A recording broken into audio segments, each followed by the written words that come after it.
সকালে ঘুমিয়ে আছি, তখন হঠাৎ ফোনটা চেঁচামেচি করতে শুরু করলো। কি আর করা, আর ঘুমিয়ে থাকতে পারলাম না। ঘুম ঘুম চোখে তাকিয়ে দেখি লেখা প্যারা দেওয়ার বাস। দেখি প্রচন্ড রাগ উঠে গেল।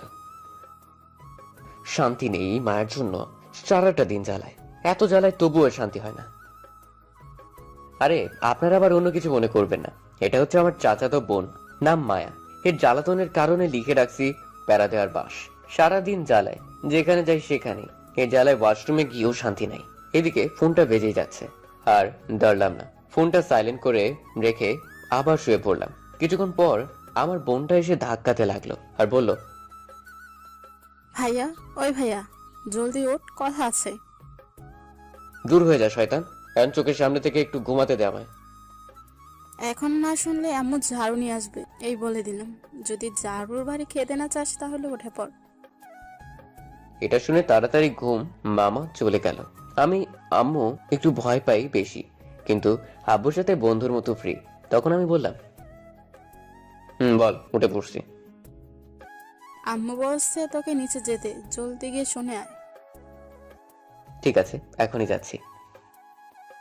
তারপর উঠে নিচে চলে গেলাম। গিয়ে দেখি আম্মু রান্নাঘরে। আমি সেখানে গিয়ে বললাম, আম্মু তুমি আমায় ডাকছো? ডাকছি মানে তোকে ঝাড়ু দিয়ে মারবো। তুই মায়া কল দিলে ধরিস না কেন? কি বলবো, এই জ্বালায় ফোন ধরতে মন চায় না, কিন্তু আম্মুর জন্য ধরতে হয়। যদি না ফোন ধরি তাহলে এমনি উল্টোপাল্টা বিচার দিয়ে দেয়। আর অবশেষে জাতীয় ঝাড়ুর বাড়ি আমার পিঠে পড়ে কারে বলবো এত কষ্টের কথা। আমার চুপ করে থাকা দেখে আম্মু বলল, কিরে কথা বলছিস না কেন? তুই মায়ার ফোন ধরিস না কেন? আম্মু আমি মায়ের ফোন সব সময় ধরি। মিথ্যা কথা বলছে তোমার কাছে। তুই ফোন যদি ধরিস তাহলে তোকে এখন কতগুলো কল দিয়েছি, তুই ধরলি না কেন? আমি ঘুমিয়েছিলাম, তাই তার ফোন শুনতে পাইনি। আচ্ছা ঠিক, যা, কিছু বললাম না আজ। আর তোকে মায়া বলেছে এখনই যেতে, কি কাজ আছে বললো, গিয়ে দেখ তো। কাজ না ছাই, শুধু শুধু নিয়ে যাবে শয়তান মাইয়া। কিরে জলদি যা, গিয়ে দেখে আয়। কি আর করা, তারপর চলে আসলাম বাহিরে। এসে দেখি সকাল 9টা বাজে। ওহো, আমার চাচার বাসা আমাদের বাসা থেকে একটু দূরেই, 10 মিনিট হাঁটলেই চলে যাওয়া যায়। চলুন যেতে যেতে পরিচয় দিয়ে ফেলি। আমার নাম নীরব আহমেদ। আমরা এক বোন এক ভাই। বোনটা আমার ছোট, আমি এবার ইন্টারে পড়ি, আর বোনটা নবম শ্রেণীতে পড়ে। আব্বু একটা সরকারি জব করে, আম্মু বাসায় থাকে। মধ্যবিত্ত আমরা সব মিলে হ্যাপি ফ্যামিলি। আর চাচা আমাদের চেয়ে অনেক বড় লোক, আর তার একটাই মেয়ে, নাম মায়া। আরেকটি ছেলে ছিল, জন্মের সময় মারা গেছে। তারপর মায়া এসেছে এই পৃথিবীতে। মায়া আমার থেকে 2 বছরের বড়। মায়া এখন অনার্সে পড়ে। ওহো, আপনাদের বলতে বলতে চলে এসেছি চাচার বাসায়। তখন কলিং বেল বাজালাম। কিছুক্ষণ পর চাচি এসে খুলে দিল। তখন আমি সালাম দিয়ে বললাম, কেমন আছো চাচি তুমি? ভালো আছি বাবা, তুই কেমন আছিস? আমিও খুব ভালো আছি। তা এত দেরি করে আসলি কেন? মায়া কখন থেকে কল দিচ্ছে, আর তোর ওপর যা রাগ করেছে সব আমার ওপর দেখিয়েছে। ঘুম থেকে উঠতে একটু লেট হলো। আর চাচা কোথায়? তোর চাচা মায়ার রাগ দেখে তাড়াতাড়ি চলে গেছে। জানিস তো কেমন রাগী মেয়ে, আর সব রাগ আমার ওপর দেখিয়েছে। জলদি যা, ওপরে গিয়ে রাগ ভাঙা। দেখ কিসের জন্য তোকে ডাকছে। ঠিক আছে, যাচ্ছি। তারপর উপরে গিয়ে দরজায় টোকা দিয়ে বললাম, ভাইয়া দরজাটা খোলো, আমি আসছি। ভেতর থেকে কোনো সারা শব্দ নেই। তখন আবার ডাকলাম, তাও কোনো শব্দ আসছে না। তখন আমি বললাম, ঠিক আছে, তাহলে আমি চলে গেলাম। এটা বলে পিছনে ফিরলাম। সাথে সাথে দরজা খুলে একটা টান দিয়ে রুমে নিয়ে দেয়ালের সাথে আমায় ধাক্কা দিয়ে জোরে গলা চেপে ধরলো, আর রাগী গলায় বলল, তোকে আমি কতগুলো কল দিয়েছি, তুই আমার কল রিসিভ করিস নাই কেন? এতটাই জোরে গলা চেপে ধরলো কথা বলতে পারছি না, আর প্রচন্ড ব্যথা পাচ্ছিলাম। তখন মায়া আবার বলল, তোকে কতবার বলছি আমার সাথে সাথে ফোন রিসিভ করবি, তোকে যখনই বলবো আমার কাছে আসবি, তারপরও কেন আসিস না বল? কিছুই বলতে পারছি না। কিছুক্ষণ এমন করে গলা চেপে ধরে থাকলে বেঁচে থাকা অসম্ভব হয়ে যাবে। ঠিক তখন মায়ার আম্মু এসে মায়াকে ছাড়িয়ে বলল, কি করছিস তুই? ছেলেটা মরে যাবে, এমন করে কেউ গলা চেপে ধরে? আমার ছেড়ে দেওয়ার পর কাশতে লাগলাম। আমি গলায় ধরে আস্তে আস্তে নিঃশ্বাস নিতে লাগলাম। তখন মায়া বলল, মেরে ফেলবো ওকে। কতবার বলেছে আমার কল রিসিভ করবি, যখন বলবো তখন আসবি, কিন্তু গতকাল রাত থেকে আমার কল রিসিভ করে না।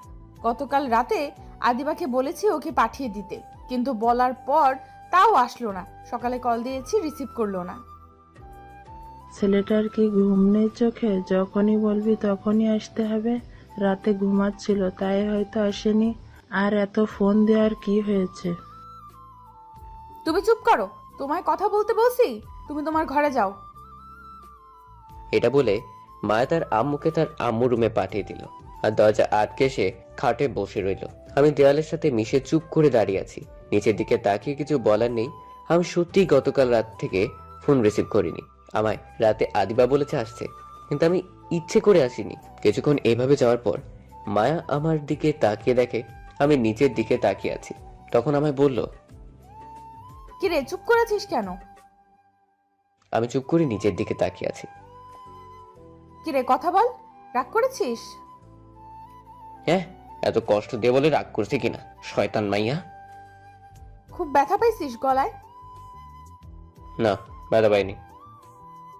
তখন মায়া দৌড়ে আমার সামনে এসে হাঁটু গেড়ে বসে পড়লো আর বলল, সরি, প্লিজ আমায় ক্ষমা করে দে। তুই তো জানিস আমার রাগ উঠলে নিজেকে কন্ট্রোল করতে পারি না।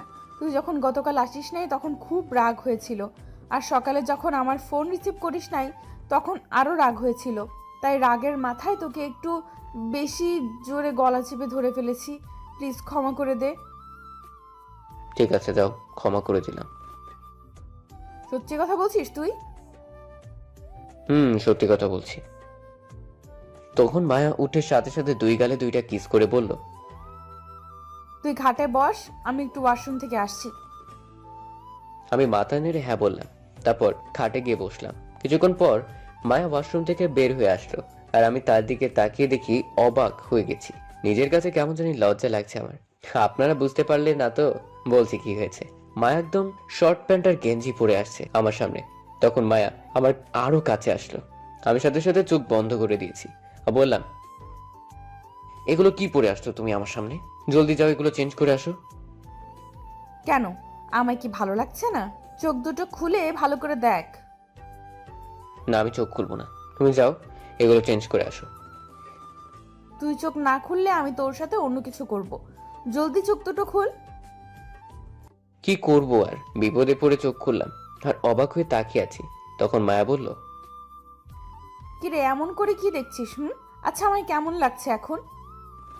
খুব সুন্দর লাগছে। শুধু সুন্দর লাগছে, আর কিছু বলবি না? আচ্ছা, তুমি এগুলো আমার সামনে পরে আসলে কেন? তোর সামনে পড়ে আসবো না তো কার সামনে পড়ে আসবো? তুই তো দেখবি। মানে কি বলছো তুমি? কিছু না, গতকাল কিনে নিয়ে আসছি, তাই তোকে প্রথম পরে দেখালাম কেমন লাগলো।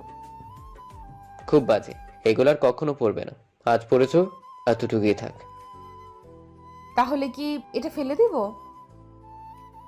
এগুলো না পরে লং 3 পিস পরবে বাসায়, আর বাহিরে বোরকা পরে বের হবে। আচ্ছা ঠিক আছে। তাহলে আমি চলে যাই, এখন কলেজে যেতে হবে। আর কিছুক্ষণ থাক, তুই কাছে থাকলে আমার খুব ভালো লাগে। হ্যাঁ, আর আম্মু আমায় ঝাড়ু দিয়ে মারবে।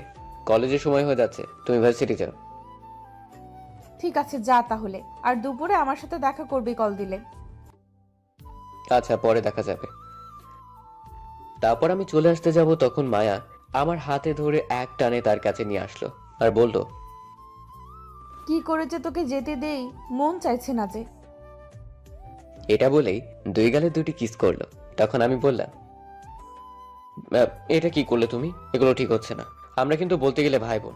আমরা অনেক বড় হয়েছি, মানুষ দেখলে খারাপ ভাবতে পারে। কিসের ভাই বোন?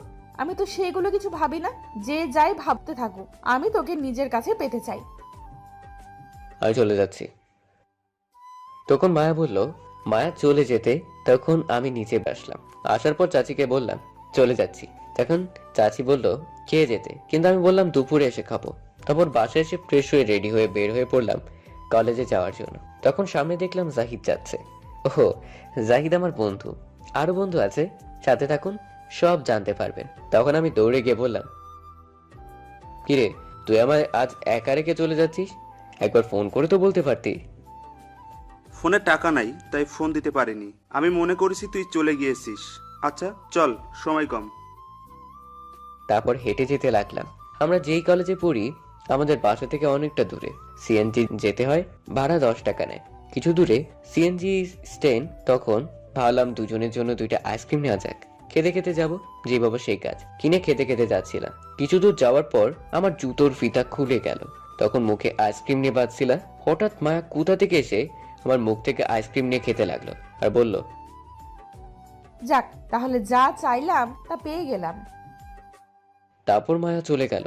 তখন জাহিদ বলল, এটা কি হলো দোস্ত? তোর মুখের আইসক্রিম নিয়ে খেয়ে ফেললো? হয়তো টাকা নেই তাই নিয়ে গেছে। আচ্ছা চল এখন যাওয়া যাক, এগুলো ভেবে লাভ নেই। ঠিক আছে, চল যাওয়া যাক। তারপর আমি আর জাহিদ হাঁটতে লাগলাম। ওহো, আপনাদের কাছে তো বলাই হয়নি মায়ার ভার্সিটি কোথায়। মায়ার ভার্সিটি আর আমাদের কলেজ দুটি 2 রাস্তা দিয়ে যেতে হয়, তাই একটু বাঁচা গেল। নয়তো কলেজে গিয়েও ঝালাতো মায়ার ভার্সিটি একটু কাছেই। তারপর আমি আর জাহিদ গিয়ে একটা সিএনজিতে উঠে পড়লাম। কিছুক্ষণ পর সিএনজি ছেড়ে দিল। 15 মিনিট পর কলেজ চলে আসলাম। সিএনজি থেকে নেমে ভাড়া দিয়ে কলেজে চলে আসলাম মাঠ দিয়ে। ক্লাসে যাচ্ছিলাম, তখন নীলা এসে পথ আটকে দাঁড়ালো। নীলা হচ্ছে এইখানকার নেতার মেয়ে। নীলা নাকি আমায় পছন্দ করে, কিন্তু আমি তাকে পছন্দ করি না, কারণ সে রাতে ড্রিঙ্ক করে বাজে নেশা করে, তাই আমি তাকে পছন্দ করি না। তখন নীলা বলল, আমার জানো চলে আসছে, আমি সেই কখন থেকে বসে আছি তোমার জন্য। এই, তোমাকে না আমি বললাম আমার সামনে আসবে না, তবু আসছো কেন? তুমি তো জানো আমি তোমাকে কতটা ভালোবাসি, তাহলে কেন তোমার কাছে টেনে নিচ্ছ না? আমি আগেও বলেছি, এখন আবার বলছি, ভালো করে শুনে রাখো, আমি তোমাকে ভালোবাসি না, সামনে থেকে সরো। এই বলে আমি নীলার পাশ কেটে চলে আসতে লাগলাম। তখন নীলা বলল, তুমি যতই না বলো না কেন, একদিন ঠিক আমায় ভালোবাসতে হবে। আমি তোমার ভালোবাসা নিয়েই ছাড়বো। আমি কিছু না বলে চলে আসলাম ক্লাসে। এসে বসে আছি, তখন জাহিদ বলল, দোস্ত, এই মেয়ে যে আঠার মতো তোর পিছে লাগছে, একদিন তোকে ঠিক ভালোবাসার কথা বলিয়েই ছাড়বে দেখিস। তার চেয়ে ভালো এখনই বলে দে ভালোবাসিস। শোন, আমি কল্পনাও ভাবি না এই মেয়ের কথা কোনোদিন আমি একে ভালোবাসতে যাব। যদি তোর ইচ্ছে হয় তাহলে তুই গিয়ে প্রেম কর, আর নয়তো চুপ থাক। তখন জাহিদ বলল, না থাক, এই মেয়ে আমার লাগবে না, চুপ থাকছি। তখন জাহিদ চুপ করে রইল। কিছুক্ষণ পর স্যার ক্লাসে আসলো। তখন আমি জাহিদকে বললাম, কিরে, ওই 2 হারামি কই আজ আসলো না যে? কার কথা বলছিস তুই? ফার আর সাবিরের কথা? ওই দুটো কোথায় আজ? আমিও জানি না, গতকাল তো কিছু বলেনি। আচ্ছা, পরে ফোন করে জেনে নিব কেন আসেনি। এখন ক্লাস কর। তারপর ক্লাসে মনোযোগ দিলাম। এক এক করে 4টি ক্লাস করলাম। পঞ্চম ক্লাস হচ্ছে সাবিনা ম্যাডাম এর। এই ক্লাস কেউ মিস করে না। আগের ক্লাসগুলো মিস করলেও কারণ এই ম্যাডাম অনেক মজা করে। ক্লাসে এসে সবার সাথে দুষ্টুমি করে, আর দেখতে খুবই সুন্দর ম্যাডাম। বয়স খুবই কম, এখনো তার বিয়ে হয়নি। এখন বুঝতেই পারছেন তো। তারপর ম্যাডাম ক্লাসে আসার পর সবাই দাঁড়িয়ে গেল, আর ম্যাডাম বলল, বসে বড় সব বড় বড় বাচ্চারা, তা আজ সবাই ক্লাসে আছে? তখন সবাই বলল, হ্যাঁ, কিন্তু আমি বললাম, না ম্যাডাম, 2 জন আসেনি। কে আসেনি আজ? ফাহাদ আর সাব্বির আসেনি ম্যাডাম। এই শয়তান পোড়া 2টা ঠিক মতো ক্লাসে আসে না। আগামীকাল কিছু একটা করতে হবে এদের দুজনকে। আচ্ছা, আজ তোমাদের কিছু প্রশ্ন করব, উত্তর দিবে। যাকে যেটা বলবো সেটা উত্তর দিতে হবে। তখন সবাই মিলে হ্যাঁ বলল। তখন ম্যাডাম বলল, প্রথম একজন ছেলেকে জিজ্ঞেস করবে, তারপর একজন মেয়েকে। তখন প্রথম জাহিদকে বলল দাঁড়াতে, আর জাহিদ বলল, ম্যাডাম, এতগুলো ছাত্র রেখে আমায় প্রথম ধরতে হলো, এটাই ভয় পাচ্ছিলাম। এখন তোমাকে যা বলবো তার বিপরীত নাম বলতে হবে, মানে হাসির। চেষ্টা করব, বলেন ম্যাডাম। হঠাৎ আমার ফোন বেজে উঠল। আমার ফোনটা সাইলেন্ট করা, তাই শব্দ হয়নি, কিন্তু পকেটে ফোন, তাই কাঁপাকাঁপি শুরু করছে। আমি আর ফোন দেখলাম না, কারণ ম্যাডাম এদিকেই তাকিয়ে আছে। তখন ম্যাডাম বলল, তোমার নাম কি? ফেসবুক, তোমার আব্বুর নাম কি? ইউটিউব, তোমার আম্মুর নাম কি? গুগল, তোমার বোনের নাম কি? হোয়াটসঅ্যাপ, তোমার ছোট ভাইয়ের নাম কি? টুইটার। ম্যাডাম নাম শুনে হাসতে লাগলো, তখন হাসতে হাসতে বলল, হ্যাঁ, ভালো বলছো, বসো। এখন নীলা দাঁড়াও। তখন নীলা দাঁড়িয়ে বলল, হ্যাঁ বলুন ম্যাডাম। তুমি কাউকে ভালোবাসো এই কলেজের মাঝে? থাকলে বলতে পারো আমায়, আমি সাহায্য করতে পারি। এটা শুনে নীলা খুব খুশি হলো। তখন নীলা কিছু বলতে যাবে তার আগে কেউ ম্যাডামকে ডাকলো। ক্লাসের বাহির থেকে কণ্ঠটা মেয়ের। তখন সবাই তাকিয়ে দেখলো একটা মেয়ে। আমায় তাকিয়ে দেখি মায়া অবাক হয়ে গেছি। তাকে দেখে তখন ম্যাডাম বলল, তুমি এই ক্লাসে? না, আমি এই ক্লাসের না। তাহলে তুমি কোন ক্লাসের? আমি অনার্সের ছাত্রী। ম্যাডাম অবাক হয়ে বলল, তাহলে তুমি এই কলেজে কি করছো ভার্সিটি রেখে? তখন মায়া ভিতরে এসে ম্যাডামের কাছে একটা লাঠি ছিল, সেটা নিয়ে আমার কাছে এসে মায়া আমার 2টা বাড়ি দিয়ে বলল, এই শয়তানটার জন্য আসছি। কতগুলো কল দিয়েছি তবুও রিসিভ করে না। আজ একে মেরেই ফেলবো আমি। এই বলে আমায় মারতে লাগলো মায়া। তখন ম্যাডাম এসে মায়ের হাত থেকে লাঠি নিয়ে বলল, থামো বলছি। তুমি কি দেখছো না ও এখন ক্লাসে আছে? না, আমি দেখি না। না দেখলে এখন দেখে নাও। আর ক্লাসে থাকলে তাহলে ফোনটা রিসিভ করবে কি করে শুনি? আর তুমি বা কেন কল দেবে? তুমি কি জানো না এখন ক্লাসের টাইম? আমি এত কিছু জানতে চাই না। কোথায় আছে না আছে, আমার ফোন রিসিভ করেনি কেন? এই বলে আমায় আবার ঘুষি মারতে লাগলো। শয়তানটার জ্বালায় এখন ক্লাসেও শান্তি নেই। তখন ম্যাডাম বলল, তোমরা দুজন ক্লাসের বাইরে গিয়ে মারামারি করো, কিন্তু এই ক্লাসে না। যাও, ক্লাস থেকে বের হও। তখন মায়া রেগে আমার ব্যাগ নিয়ে বাহিরে চলে গেল। আমি আর কি করব, আস্তে আস্তে বের হয়ে যেতে লাগলাম। তখন ম্যাডাম আমায় বলল, শোনো, নেক্সট টাইম ক্লাসে ফোন নিয়ে আসবা না, মনে থাকে যেন কথাটা। আমি মাথা নেড়ে হ্যাঁ বললাম। তখন ম্যাডাম আবার বলল, এটা কি তোমার গার্লফ্রেন্ড? আমি কিছু বলবো তখন একটু নীলার দিকে তাকিয়ে দেখি নীলা রেগে অ্যাটম বোম হয়ে গেছে। তখন আমি মনে মনে বললাম, এখন মায়া তো নেই, থাক, আর চাচাতো বোন বলবো না। হ্যাঁ বলেই দিই, অন্তত পক্ষে নীলা তো পিছু ছাড়াবে। আমি চুপ করে আছি বলে তখন ম্যাডাম আবার বলল, কি হলো বলো? লজ্জা না পেয়ে সত্যি কথা বলে ফেলো। তখন আমি ম্যাডামকে উদ্দেশ্য করে বললাম, ম্যাডাম, আমার গার্লফ্রেন্ড। আমিও বুঝতে পারছি অনেক রাগী মেয়ে, আর দেখে যা বুঝতে পারছি তোমাকে অনেক ভালোবাসি।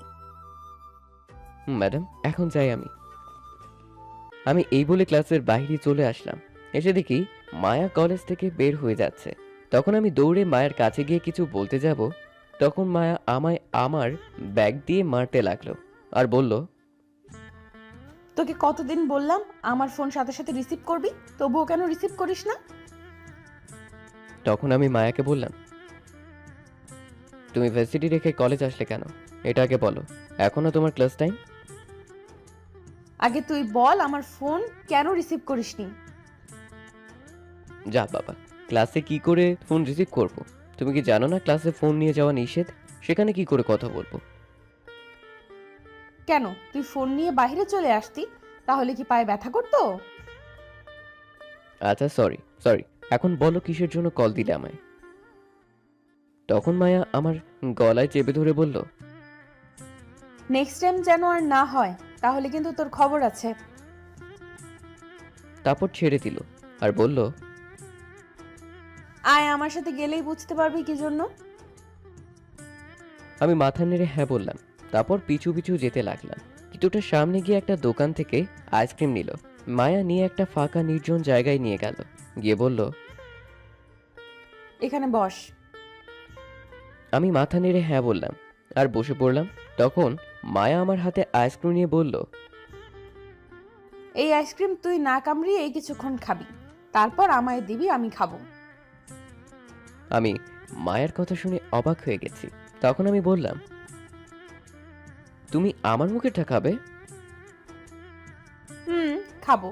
যাওয়ার সময় যে আইসক্রিম তোর মুখ থেকে নিয়ে গেছিস অনেক মিষ্টি লেগেছে। যখন শেষ হয়েছে তখন আমি যখন আরেকটা কিনে খেলাম তখন তিতে লাগছে। এখন তুই খেয়ে দিবি, তারপর আমি খাবো। কি পাগল মেয়ে রে বাবা, আজকালের বাচ্চাদেরও কিছু খাওয়ানো যায় না, আর মায়া আমার মুখেরটা খেতে চাইছে। বুঝতে পারছি না কি হয়েছে। তখন মায়া ধমকে আবার বলল, কি হলো, জলদি খাওয়া শুরু। এত জোরে ধমক দিয়েছে আমি ভয় পেয়ে গেছি। তখন আর কিছু না বলেই খেতে লাগলাম। আমি খাচ্ছি আর মায়া আমার দিকে তাকিয়ে রইল এক দৃষ্টিতে। তখন আমার কেমন জানি লজ্জা লজ্জা লাগতে শুরু করলো। আমার খাওয়ার সময় কেউ যদি তাকিয়ে থাকে আমার দিকে, তাহলে আমি খেতে পারি না। তখন আমি অন্যদিকে ফিরে খেতে লাগলাম। আর মায়া তখন বলল, কিরে, তুই ওইদিকে ঘুরে খাচ্ছিস কেন? এদিকে ফির আমার দিকে। কি আর করব, তখন তার দিকে ফিরেই খেতে হলো। কিছুক্ষণ পর মায়া টান দিয়ে আইসক্রিম নিয়ে বলল, আর পারবো না, এখন দে জলদি। তখন মায়া আইসক্রিম তার মুখে দিয়ে চোখ বন্ধ করে ফেললো আর বলল, সত্যি তোর ঠোঁটের ছোঁয়ায় এই আইসক্রিমটা যেন মধুর মতো করে তুলেছে। এই বলেই মায়া খেতে লাগলো। আমি আর কি করব, তাকিয়ে দেখতে লাগলাম। কিছুক্ষণ পর মায়ার খাওয়া শেষ হলে বলে, আমি আর একটা নিয়ে আসছি, দাঁড়া। আর না, এখন আমি বাসায় যাব। তুমি আমায় মারলেও আর পারবো না। ঠিক আছে, তাহলে বিকেলে একটা আইসক্রিম নিয়ে আমার বাসায় আসবি। এখন বাসায় যা, আমি ভার্সিটি থেকে বইগুলো নিয়ে আসছি। আচ্ছা ঠিক আছে।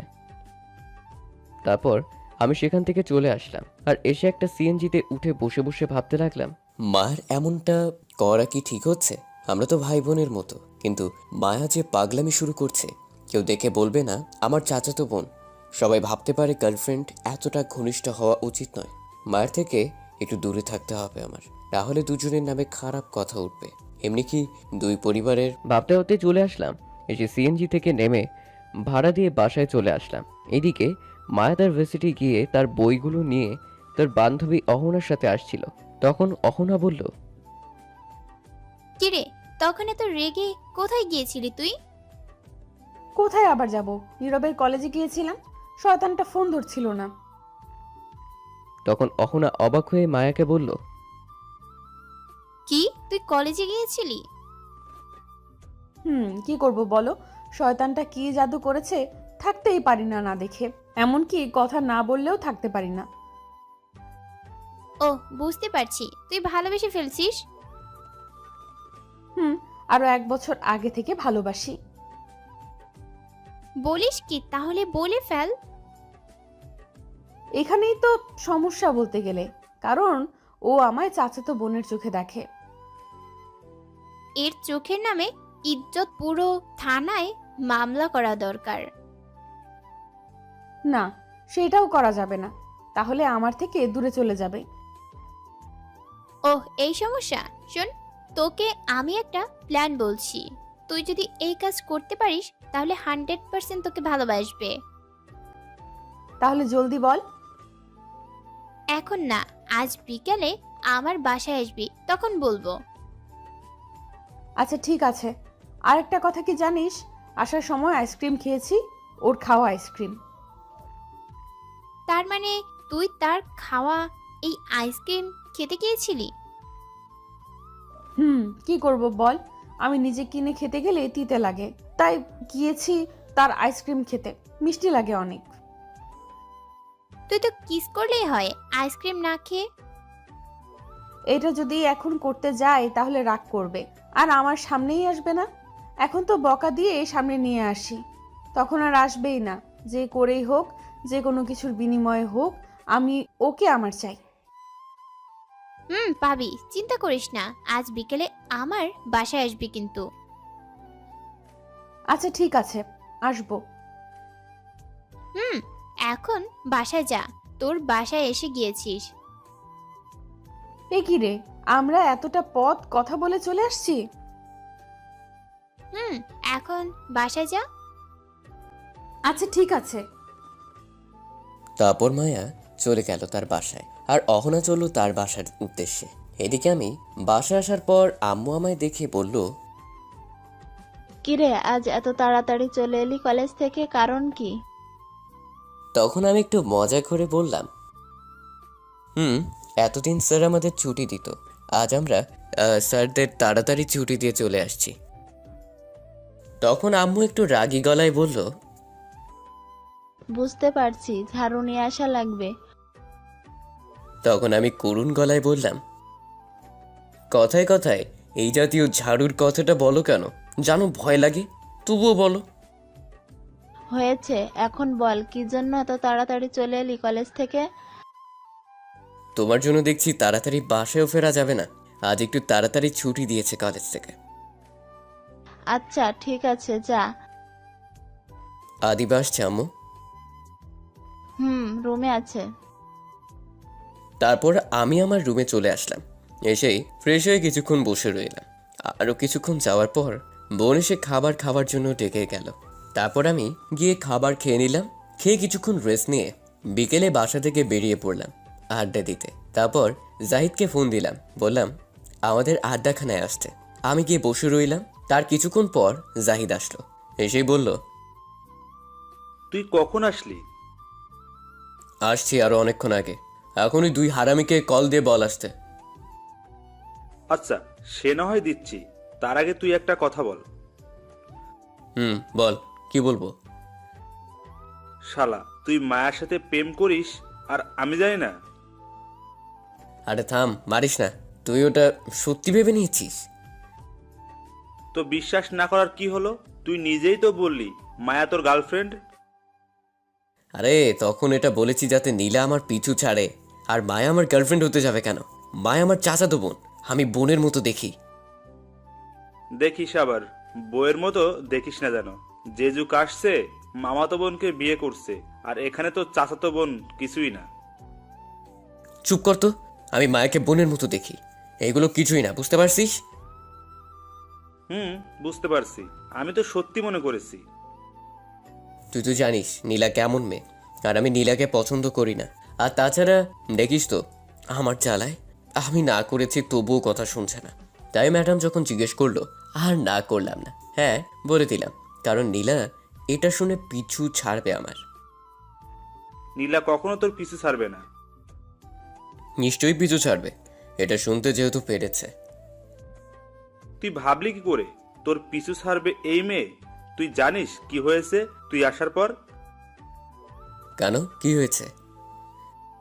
তুই যখন এটা বলে ক্লাস থেকে চলে আসছিস, তখন নীলা তার সমস্ত বই ছুঁড়ে ফেলে দেয় আর চিৎকার করে কি বলছে জানিস? তুই শুধু নীলার আর কারো না। নীলা যদি তোকে না পায় তাহলে সে তোকে কারো হতে দিবে না, এমনকি তোর আশেপাশে যে থাকবে তার জীবন কেড়ে নেবে, আর মায়াকে সে ছাড়বে না। এটা বলে কান্না করতে করতে চলে যায়। বাবা, এই মেয়ে দেখি আরো ডেঞ্জারাস। এখন কি করবি বল? চিন্তা নেই, মায়াকে কিছু করতে পারবে না।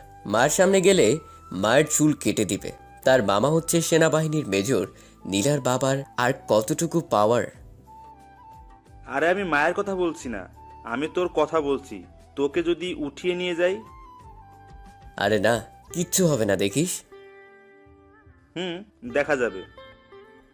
তখন আমি কিছু বলতে যাব, তার আগে আমার ফোনটা বেজে উঠল। তাকিয়ে দেখি মায়া ফোন করেছে। তখন জাহিদ বলল, কে ফোন দিয়েছে? আর কে দিবে, মায়া ছাড়া।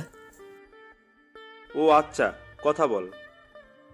দোস্ত, ফোনটা তুই রিসিভ করে বল নীরব এখানে নাই, ফোনটা রেখে কোথাও গিয়েছে। আমি এখন কথা বলতে পারবো না। ঠিক আছে, আমি বলছি, ফোনটা দে। তখন জাহিদ ফোনটা রিসিভ করে বলল, হ্যালো, কে বলছেন আপনি? তুই কে এটা আগে বল। তখন জাহিদ ফোনটা চেপে ধরে আমায় বলল, দোস্ত, এই মেয়ে তো প্রচন্ড রেগে আছে মনে হচ্ছে, যেভাবে ধমক দিচ্ছে আমায়। আরে কথা বল, নয়তো বুঝতে পেরে যাবে। ও আচ্ছা, বলছি। তখন জাহিদ মায়াকে বলল, আমি জাহিদ বলছি, নীরবের বন্ধু। তুই কে এটা আমি শুনতে চাই না। দেখ, রাগ উঠাস না। তাহলে কিন্তু তোকে এসে মেরে হাত পা ভেঙে দিব। নীরবের কাছে ফোনটা দে, এত কথা না বলে। দেখুন, নীরব আমায় আপনাকে বলতে বলেছে ও এখানে নেই। এখন ফোন রাখেন, আসলে আমি ফোন দিব। কেমনটা লাগে বলেন তো? আমি বললাম কি আর বললো কি? তখন আমি জাহিদকে ঘুষি দিয়ে বললাম, শালা, তোকে আমি বললাম আমি এখানে নেই বলতে, আর তুই বলে দিলি। তখন জাহিদ আমার কাছে ফোনটা দিয়ে বলল, নে তুই কথা বল। এমন শিশু পোলাটারে হাত পা ভাঙার হুমকি দেয়? দর তুই কথা বল। মেয়েদের হাতে মার খাওয়ার ইচ্ছে নেই আমার। তখন আমি ফোনটা নেওয়া মাত্র মায়া বলল, শয়তান বান্দর, তুই এক্ষুনি 3 মিনিটের মাঝে আমার বাসায় আয়, তারপর তোকে বুঝাচ্ছি মিথ্যা কথা বলা। তখন আমি বললাম, আমি যেতে পারবো না, আমার কাজ আছে। তোর কাজকে আমি গুলি করে মারবো, তুই এক্ষুনি আয় বলছি। না, আমি আসতে পারবো না। আসবি না তাহলে? না, আসবো না। তখন মায়ার কিছু না বলে ফোন কেটে দিল। আমিও ফোনটা পকেটে রেখে দিলাম। তখন জাহিদ বলল, কিরে, তুই না করলি কেন? গিয়ে দেখা করে আসতি, তুই তো বসে আছিস। চুপ কর তো, এর জ্বালায় কি একটু আড্ডা দিতেও পারবো না? যেখানে যাই সেখানেই এর ফোন, সারা দিন জ্বালায়, আর ভালো লাগছে না, যা করার করুক। হঠাৎ তখন কেউ আমার পেছন থেকে কলার চেপে ধরল। আমি পেছনে ফিরে দেখতে যাব, তখন জাহিদ উঠে দৌড়ে চলে গেল। আমি পিছনে তাকিয়ে দেখি মায়া রাগী দৃষ্টিতে তাকিয়ে আছে, আর হাতে একটা লাঠি নিয়ে আসছে। আমি তো দেখে ভয় শেষ। তখন আমি কিছু বলতে যাব তার আগে মায়া আমায় লাঠি দিয়ে মারতে লাগলো, আর বলতে লাগলো, কি বলছিলি তুই? আমার কাছে যাবি না তাই না? তোর হাত পা আমি আজ ভেঙে দিব। এই বলে মায়া মারতে লাগলো। তখন আমি বললাম, প্লিজ ছেড়ে দাও, আর বলবো না কখনো। না, আর ছাড়া যাবে না। তুই এই কথা অনেকবার বলছিস, আর কোনো কথা শুনতে চাই না। এই বলে মায়া মারতে লাগলো। তখন আমি আশেপাশে তাকিয়ে দেখি মানুষ এসে ভিড় জমিয়ে দেখছে। তখন আমি বললাম, দেখো, অনেক মানুষ এসে গেছে আর ভিড় জমিয়ে দেখছে, তারা কিন্তু খারাপ কিছু ভাবছে আমায়। ছেড়ে দাও, তুমি যা বলবে আমি শুনবো, যা করতে বলবে বলবো। তখন মায়া তাকিয়ে দেখলো সত্যি অনেক মানুষ এসে গেছে। এটা রাস্তার একটু পাশে একটা গাছতলায়, আমরা সেখানেই বসে আড্ডা দিই। এখান দিয়ে বেশি মানুষ চলাচল করে না, কিন্তু বিকেলে চলাচল করে, কারণ এই রাস্তা দিয়ে বিকেলে সবাই বাজারে যায়। তখন মায়া সবাইকে বলল, আপনারা সবাই এখান থেকে চলে যান, কিছুই হয়নি। এত ভিড় করার কি হলো? যান বলছি। তখন সবাই চলে গেল। আর মায়া বলল, তুই আমার সাথে চল। তুই কি জানি বললি, আমি যা করতে বলবো করবি? ঠিক আছে, আয়, আজ তোর সাথে অনেক কিছু করব। তখন আমি মায়াকে বললাম, অনেক কিছু করবে মানে কি করবে তুমি আমার সাথে? আয় না তুই আমার সাথে, পরে গেলেই তো বুঝতে পারবি কি করব। এর মতলবটা কি কে জানে? ভাবসব দেখে মনে তো হচ্ছে না ভালো মতলব আছে। যাই হোক, যদি আবার মারে তাহলে আমিও এবার ছাড়বো না। এই বলে দিলাম। তখন মায়া বলল, দাঁড়িয়ে না থেকে চল। তখন আমি বললাম, না, আমি যাব না তোমার সাথে। না গেলে সত্যিই মারবো আবার। এখন চল বলছি। শয়তান মেয়ে, তুই যদি আমার সিনিয়র না হতি আর চাচাতো বোন না হতি, তাহলে তোকে বুঝিয়ে দিতাম এতক্ষণে। তখন মায়া আবার বলল, কি রে, কি ভাবছিস? কিছু না। চল তাহলে, তুই বলছিস আমি যা বলবো করবি, এখন চল। এই বলে তখন মায়া আবার হাতে ধরে টেনে নিয়ে যেতে লাগলো, কিন্তু অন্য একটা রাস্তা দিয়ে নিয়ে যেতে লাগলো আমায়। তখন আমি খেয়াল করলাম, এটা তো আমার বাসার রাস্তা, অথবা মায়ের বাসার রাস্তা, না অন্য রাস্তা দিয়ে নিয়ে যাচ্ছে। তখন আমি মায়াকে জিজ্ঞেস করলাম, কোথায় নিয়ে যাচ্ছ আমায়? এদিক দিয়ে, এটা তো বাসার রাস্তা নয়। তখন মায়া হাসতে হাসতে বলল, চুপ করে আয়, অনেক কিছু করার আছে। কতদিন অপেক্ষায় ছিলাম এই দিনটির জন্য। কোনো কথা না বলে আয়। তখন আমি কিছুটা ভয় পেয়ে গেলাম মায়ের কথা শুনে, কারণ এই মায়া অনেক রাগী মেয়ে, আবার মারবে না তো, এটা ভেবেই ভয় লাগছে। কিছুক্ষণ পর মায়া একটা বাসার সামনে নিয়ে গেল, গিয়ে তখন টেনে আমায় ভিতরে নিয়ে গেল। মায়া ভিতরে নিয়ে যাওয়ার পর দেখি একটা মেয়ে উল্টো দিকে ফিরে রয়েছে দাঁড়িয়ে। তখন মায়া তাকে উদ্দেশ্য করে বলল, কি রে অহনা, আঙ্কেল আন্টি কোথায় আজ? একটু পাশের বাসায় গেছে একটা চাচিকে দেখতে, খুবই অসুস্থ তাই। অহনা এদিকে ফিরেই দেখলো আমি মায়ের সাথে আসছি। তখন অহনা বলল, এ কি নীরব ভাইয়া, আপনি কেমন আছেন? আসলে অহনা আমায় আগে থেকে চিনে, কারণ মায়া পরিচয় করিয়ে দিয়েছিল একদিন, আর ভাইয়া বলে ডাকতে বলছে, আর সেখান থেকে আমিও চিনি। তখন আমি অহনাকে বললাম, এই তো আছি কোনো মতে বেঁচে আর কি। কেন, কি হয়েছে? আমি কিছু বলতে যাব তখন মায়া বলল, থাক, আর কিছু জিজ্ঞেস করা লাগবে না, আমি নিয়ে আসছি। আর শোন, তোর রুমটা আমার লাগবে, এখন আমাদের কাজ আছে, তুই ভুলেও আসতে পারবি না যতক্ষণ না আমি বলি। কি ব্যাপার, কি মতলব তোর? সেটা তোকে বলতে যাবো কেন? তোকে যেটা বললাম সেটা করবি। আর তোর খাটের নিচে লাঠি আছে তো? আছে। আচ্ছা ঠিক আছে, তুই থাক, আমি যাচ্ছি। আচ্ছা ঠিক আছে, যা। তারপর মায়া আমায় টেনে নিয়ে গেল অহনার রুমে, গিয়ে দরজা বন্ধ করে দিল। তখন আমি বললাম, কি করছো কি তুমি? দরজা বন্ধ করছো কেন? দরজা খুলে দাও। স্টপ। তখন মায়া কিছু না বলে আমায় ধাক্কা দিয়ে খাটে ফেলে দিল, আর সাথে সাথে তার জর্জেট ওড়না দিয়ে হাত বেঁধে ফেললো। তখন আমি আবারও বললাম, কি করছো তুমি? পাগল হয়ে গেছো নাকি? উল্টাপাল্টা কাজ করছো। আমি বলছি না কোনো কথা বলবে না, চুপ করে থাকো। তখন আমি উঠে বসতে চাইলাম, তখন মায়া আমায় আবার ধাক্কা দিয়ে শুইয়ে দিল, আর উঠে আমার বুকের উপর বসলো। তখন আমার কাঁধে একটা কিস করলো, আর আস্তে আস্তে কিস করতে করতে উপরে উঠতে লাগলো।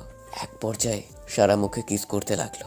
তখন মায়া বলল, তোর ঠোঁটগুলো আমায় সারাক্ষণ বিরক্ত করে, কখন তাকে আদর করব? তুই কাছে থাকলে নিজেকে সামলে রাখতে পারি না, অনেক ভালোবাসি তোকে। এই বলে মায়া সারা মুখে কিস করতে লাগলো। তখন আমি বললাম, কেন এমনটা করছো? আমরা চাচাতো ভাই বোন, ভালোবাসা এটা হয় না, প্লিজ থামো। তখন মায়া বলল, কে বলল হয় না? দুটি মন এক হলেই সব হয়। না হয় না, প্লিজ ছাড়ো আমায়, সবাই খারাপ ভাববে, আর আমি এটা চাই না, আর সমাজের মানুষ খারাপ ভাববে। প্লিজ থামো, এগুলো করো না। কেউ কিচ্ছু ভাববে না। আমাদের ক্লাসের ফারিয়া তার চাচাতো ভাইয়ের সাথে প্রেম করছে, আর আমার বান্ধবীর তার মামাতো ভাইকে বিয়ে করেছে। তারা যদি প্রেম করতে পারে, বিয়ে করতে পারে, তাহলে আমরা করলে সমস্যা কোথায়? প্লিজ আজ বাধা দিস না আমায়, আদর করতে দে। একটা বছর ধরে তোকে ভালোবাসি, কিন্তু বলতে পারছি না, আমি আর পারছি না আমি নিজেকে সামলে রাখতে। প্লিজ আমায় একটু আদর করতে দে। তারা যা খুশি করুক, তা আমার দেখা দরকার নেই। আমাদের মাঝে এই সম্পর্ক হবে না। প্লিজ আমায় ফিরিয়ে দিস না, তুই চাইলেই হবে। আমি তোকে অনেক ভালোবাসি। কিন্তু আমি ভালোবাসি না, আমি তোমাকে বোনের মতো দেখি। প্লিজ ছাড়ো। কেন বুঝতে পারছিস না? আমি তোকে অনেক ভালোবাসি। তুই আমায় বোনের মতো ভাবিস, কিন্তু আমি তেমন কিছুই ভাবি না। আমি তোকে ছাড়া থাকতে পারবো না, অনেক ভালোবাসি। দেখো, আমার কিন্তু এখন রাগ উঠে যাচ্ছে। ছাড়ো বলছি, আমি তোমাকে ভালোবাসি না, সরো আমার উপর থেকে। তখন মায়া শক্ত করে জড়িয়ে ধরে কান্না করতে করতে বলল, প্লিজ তোর মনে আমায় একটু জায়গা দে, আমার কিচ্ছু লাগবে না, শুধু তুই হলেই হবে। অনেক ভালোবাসি তোকে, আমি পারবো না থাকতে তোকে ছাড়া। দেখো, আমি তোমাকে আবারও বলছি, আমি তোমাকে ভালোবাসি না, বোন হিসেবে ভালোবাসি, আর কিছুই না। সরো এখন। না, আমি সরবো না। মায়া এটা বলেই আমার শার্ট খুলতে লাগলো। তখন আমি বললাম, কি করছো তুমি? এগুলো আমার শার্ট কেন খুলছো? কিন্তু মায়া আমার কোনো কথাই শুনছে না, আমার শার্টের সব বোতাম খুলে ফেললো। আর তখন মায়া আমায় কিস করতে লাগলো সারা মুখে। তখন আমি কিছু বলতে যাব, তার আগেই তার ঠোঁট দিয়ে আমার কথা বলা বন্ধ করে দিল, আজ কিস করতে লাগলো। এক পর্যায়ে পাগলের মতো টেনে আমার ঠোঁট খেতে লাগলো। আমার হাতটা বাঁধা বলে কিছু করতেও পারছি না। মায়া আস্তে আস্তে আরো পাগলামি শুরু করতে লাগলো। আমি কি করব বুঝতে পারছি না। এখন যদি মায়াকে না আটকানো যায়, তাহলে সত্যি কিছু একটা করে ফেলবে। ঠিক তখনই অহনা এসে দরজার বাহির থেকে বলল, মায়া জলদি দরজা খোল, আব্বু আম্মু চলে আসবে এক্ষুনি। জলদি দরজা খুলে বাইরে আয়। এদিকে মায়ার কোনো খেয়াল নেই, বাহির থেকে কে কি বলছে। তখন আবার অহনা বলল, মায়া, দরজা খুলে বাইরে আয় জলদি। এবার মায়া শুনতে পেল আর বলল, আমার আরও কিছুক্ষণ লাগবে। প্লিজ তোর পায়ে পড়ি, জলদি বেরিয়ে আয়, নয়তো আব্বু আম্মু এসে দেখলে আমায় সন্দেহ করবে। ঠিক আছে, আসছি, দাঁড়া। এই বলে মায়া আমার উপর থেকে নেমে গিয়ে দরজা খুলে দিল। আর অহনা তখন ঘরে এসে পড়ল আর দেখলো আমায় ওড়না দিয়ে বেঁধে কাঁটে ফেলে রাখছে, শার্টের বোতাম খোলা। তখন অহনা বলল, ছি, কি করছিলি তুই এগুলা? পাগল হয়ে গেলি নাকি বিয়ের আগেই এইসব? পাগল হয়ে গেছে ওর প্রেমে, আর ওকে পাওয়ার জন্য আমি সব কিছু করতে পারি। তাই বলে এক্ষুনি এইসব করতেই হবে? তখন মায়া আর কিছু বলল না, চুপ করে রইল। তখন আমি অহনাকে বললাম, অহনা, আমার হাতের বাঁধনটা খুলে দাও তো। তখন মায়া বলে উঠল, না, খুলবে না। তুই আগে বল আমায় ভালোবাসিস। অহনা, কি বললাম আমি বাঁধন খুলে দিতে? তখন অহনা এসে আমার হাতের বাঁধন খুলে দিল আর আমি উঠে মায়ের কাছে গিয়ে ঠাস করে দুটি চড় দিয়ে বললাম, ছি, তুমি ভাবলে কি করে এগুলো? তুমি আমার চাচাতো বোন, আমি তোমাকে বোনের মতো দেখি। তোমার ডাকে আসি বলে এই নয় যে আমি তোমাকে ভালোবাসি। তুমি আমার চাচাতো বোন বলে বেঁচে গেলে, নয়তো আরও কয়েকটি চড় দিতাম। আমি আর কখনো ফোন দিবে না। তুমি আজ থেকে এমনকি সামনে পর্যন্ত আসবে না। মনে রেখো, আজ থেকে তোমার আমার কোনো সম্পর্ক নেই। তোমার বাসায় আর আমায় ডাকবে না। আমি এই বলে চলে আসতে যাব, তখন মায়া আমার হাত ধরে বলল, প্লিজ, তুই এমনটা করিস না। আমি থাকতে পারবো না তোকে ছাড়া, এক মুহূর্তের জন্যও পারবো না। আমি পারবো না তোকে ছাড়া থাকতে, অনেক ভালোবাসি তোকে। তখন আমি মায়ের হাতটি ছাড়িয়ে বললাম, তোমার মাথায় যা ঘুরছে তা ভাবা বন্ধ করে ফেলো। এই বলে দিলাম, আমার সামনে তো আসার কথা, কখনো কল দিবে না আমায়। তারপর আমি সেখান থেকে চলে আসলাম। আর আসার পর অখনো তখন মায়াকে বলল, তুই কি করলি এটা? তোর এখন বলার ঠিক হয়নি। তুই আমার সব প্ল্যান নষ্ট করে দিলি। কি করব বল, থাকতে পারছিলাম না যখন একটা কথা শুনতে পেয়েছি। কি কথা শুনতে পেয়েছিস? তুই নীলাকে চিনিস? হুম, চিনতে পারছি। কেন, কি হয়েছে? আজ ফোন করেছে কিছুক্ষণ আগে, আর আমায় বলেছে সে নাকি নীরবকে ভালোবাসে। তখন আমি বলছি আমি ভালোবাসি নীরবকে। তখন নীলা কি বললো জানিস? বলছি নীরব নাকি শুধু তার, আর কারোর না। সে যদি না পায় তাহলে কারো হতে দিবে না। আর আমায় বলেছে নীরবের সাথে যেন না দেখে, আর যদি দেখে তাহলে নাকি আমার মৃত্যু হতে পারে। এটা শুনে আর থাকতে পারলাম না। বলে দিলাম, ভয় হচ্ছে যদি আমার কাছ থেকে নিয়ে যায় তাহলে আমি কি নিয়ে বাঁচবো, কাকে নিয়ে থাকবো। আমি শুধু নীরবকেই চাই, আর কাউকে না। আমি পারবো না থাকতে, অনেক ভালোবাসি। তখন অহনা বলল, আরে কান্না করিস না, থাম। আর চিন্তা করিস না, নীরব শুধু তোর হবে। কিন্তু তুই এইটা ভুল করেছিস। এখন রুমে এসে যা করছিলি।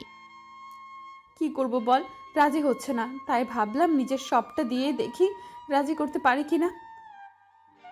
এটা করেই ভুল করলি। এখন তোর উপর আরো রাগ উঠেছে গেছে। এখন এইটা ভাঙাতে প্রায় অসম্ভব হয়ে যাবে। সব প্ল্যান নষ্টই করে দিলি তুই আমার।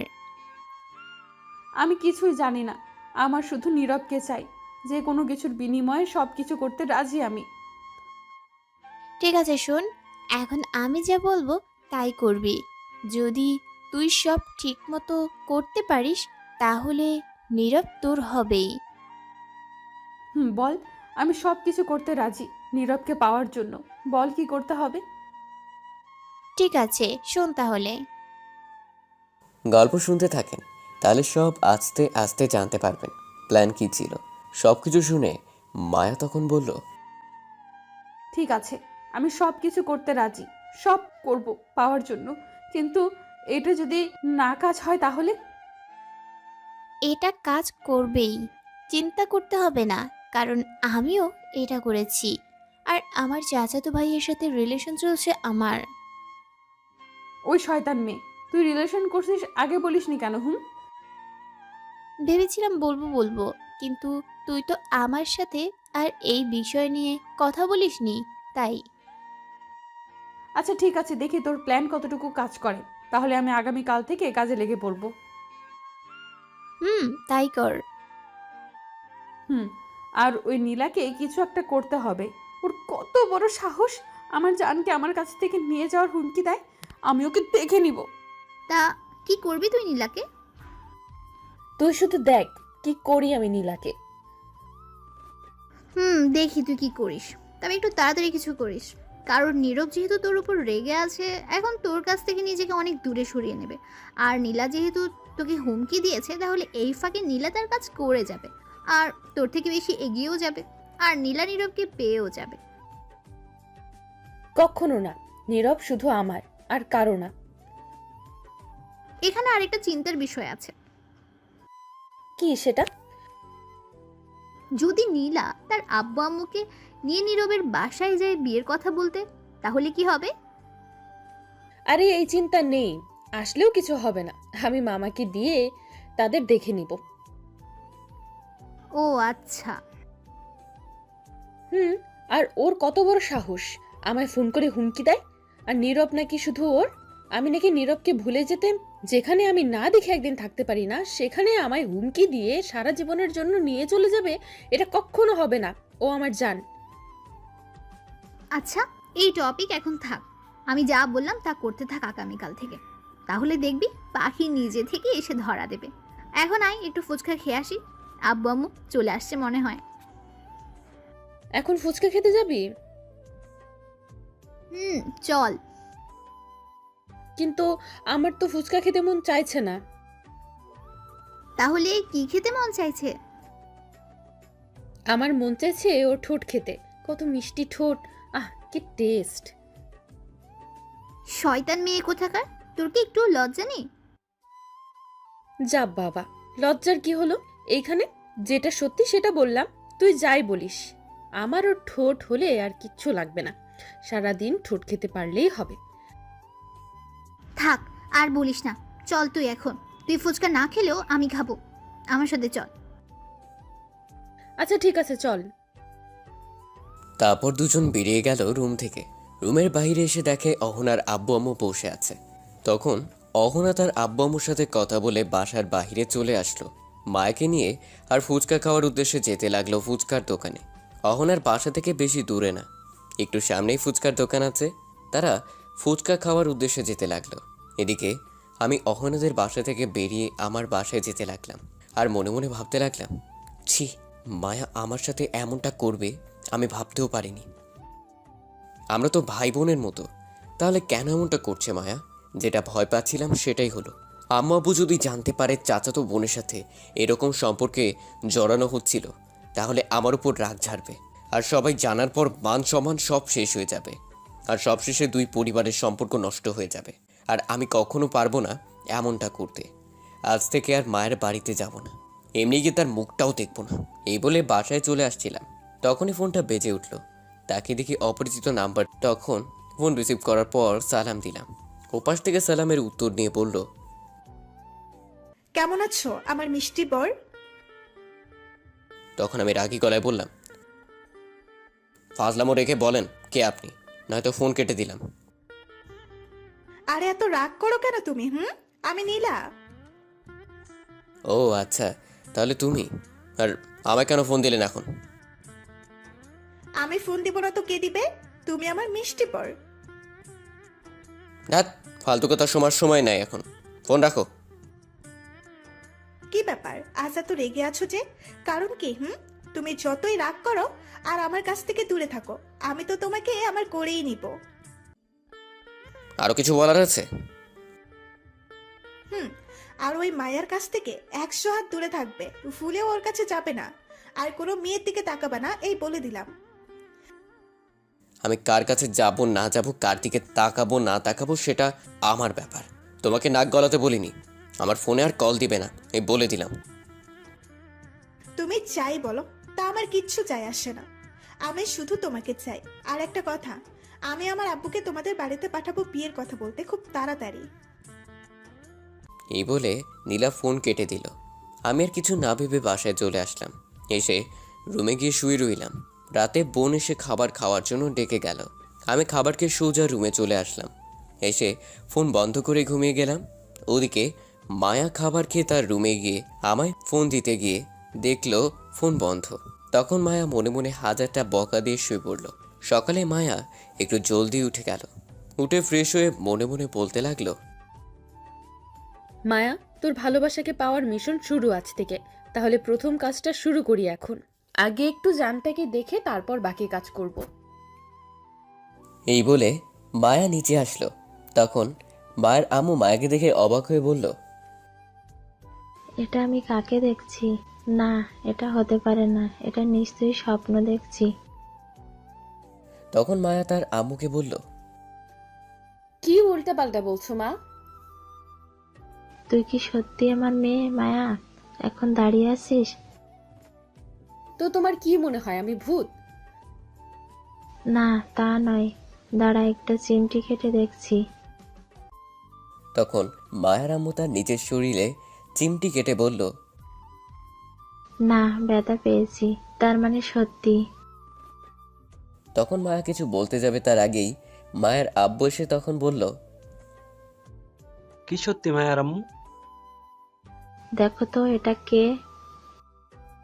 তখন মায়ের আব্বু দেখে বলল, এটা তো মায়া। এ কি রে মা, তোর শরীর ঠিক আছে তো? তুই এত সকালে উঠলি? তোমরা কি শুরু করলে বলো তো সকাল সকাল? কি শুরু করলাম আবার? আমার মেয়ে এত সকালে উঠবে আমি তো ভাবতেই পারিনি। যে মেয়ে 10টার আগে ঘুম থেকে উঠতে চায় না, সে মেয়ে আজ 6টার আগে উঠে গেল একদম ফ্রেশ হয়ে। কেন উঠতে পারি না বুঝি? উঠতে পারিস, কিন্তু হঠাৎ করে আজ এত সকালে উঠলি কি জন্য?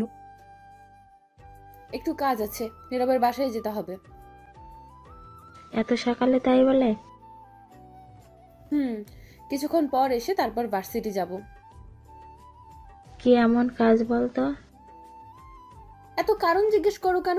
আমি কি পালিয়ে যাচ্ছি কোনো ছেলে নিয়ে? এমনি কাজ আছে তাই যাচ্ছি।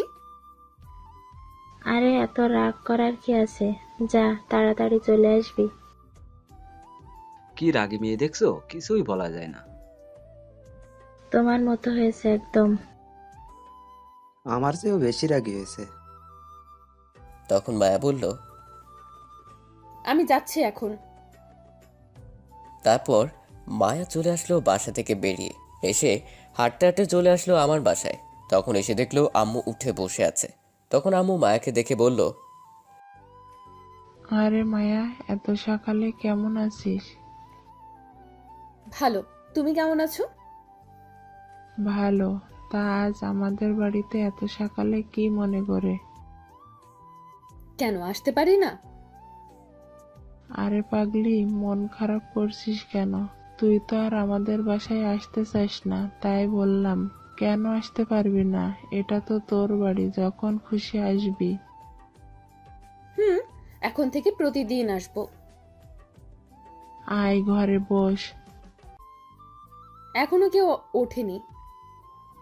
না, সবাই উঠতে উঠতে 9টা বাজতে পারে। ও, নীরব উঠছে। না, ঘুমাচ্ছে।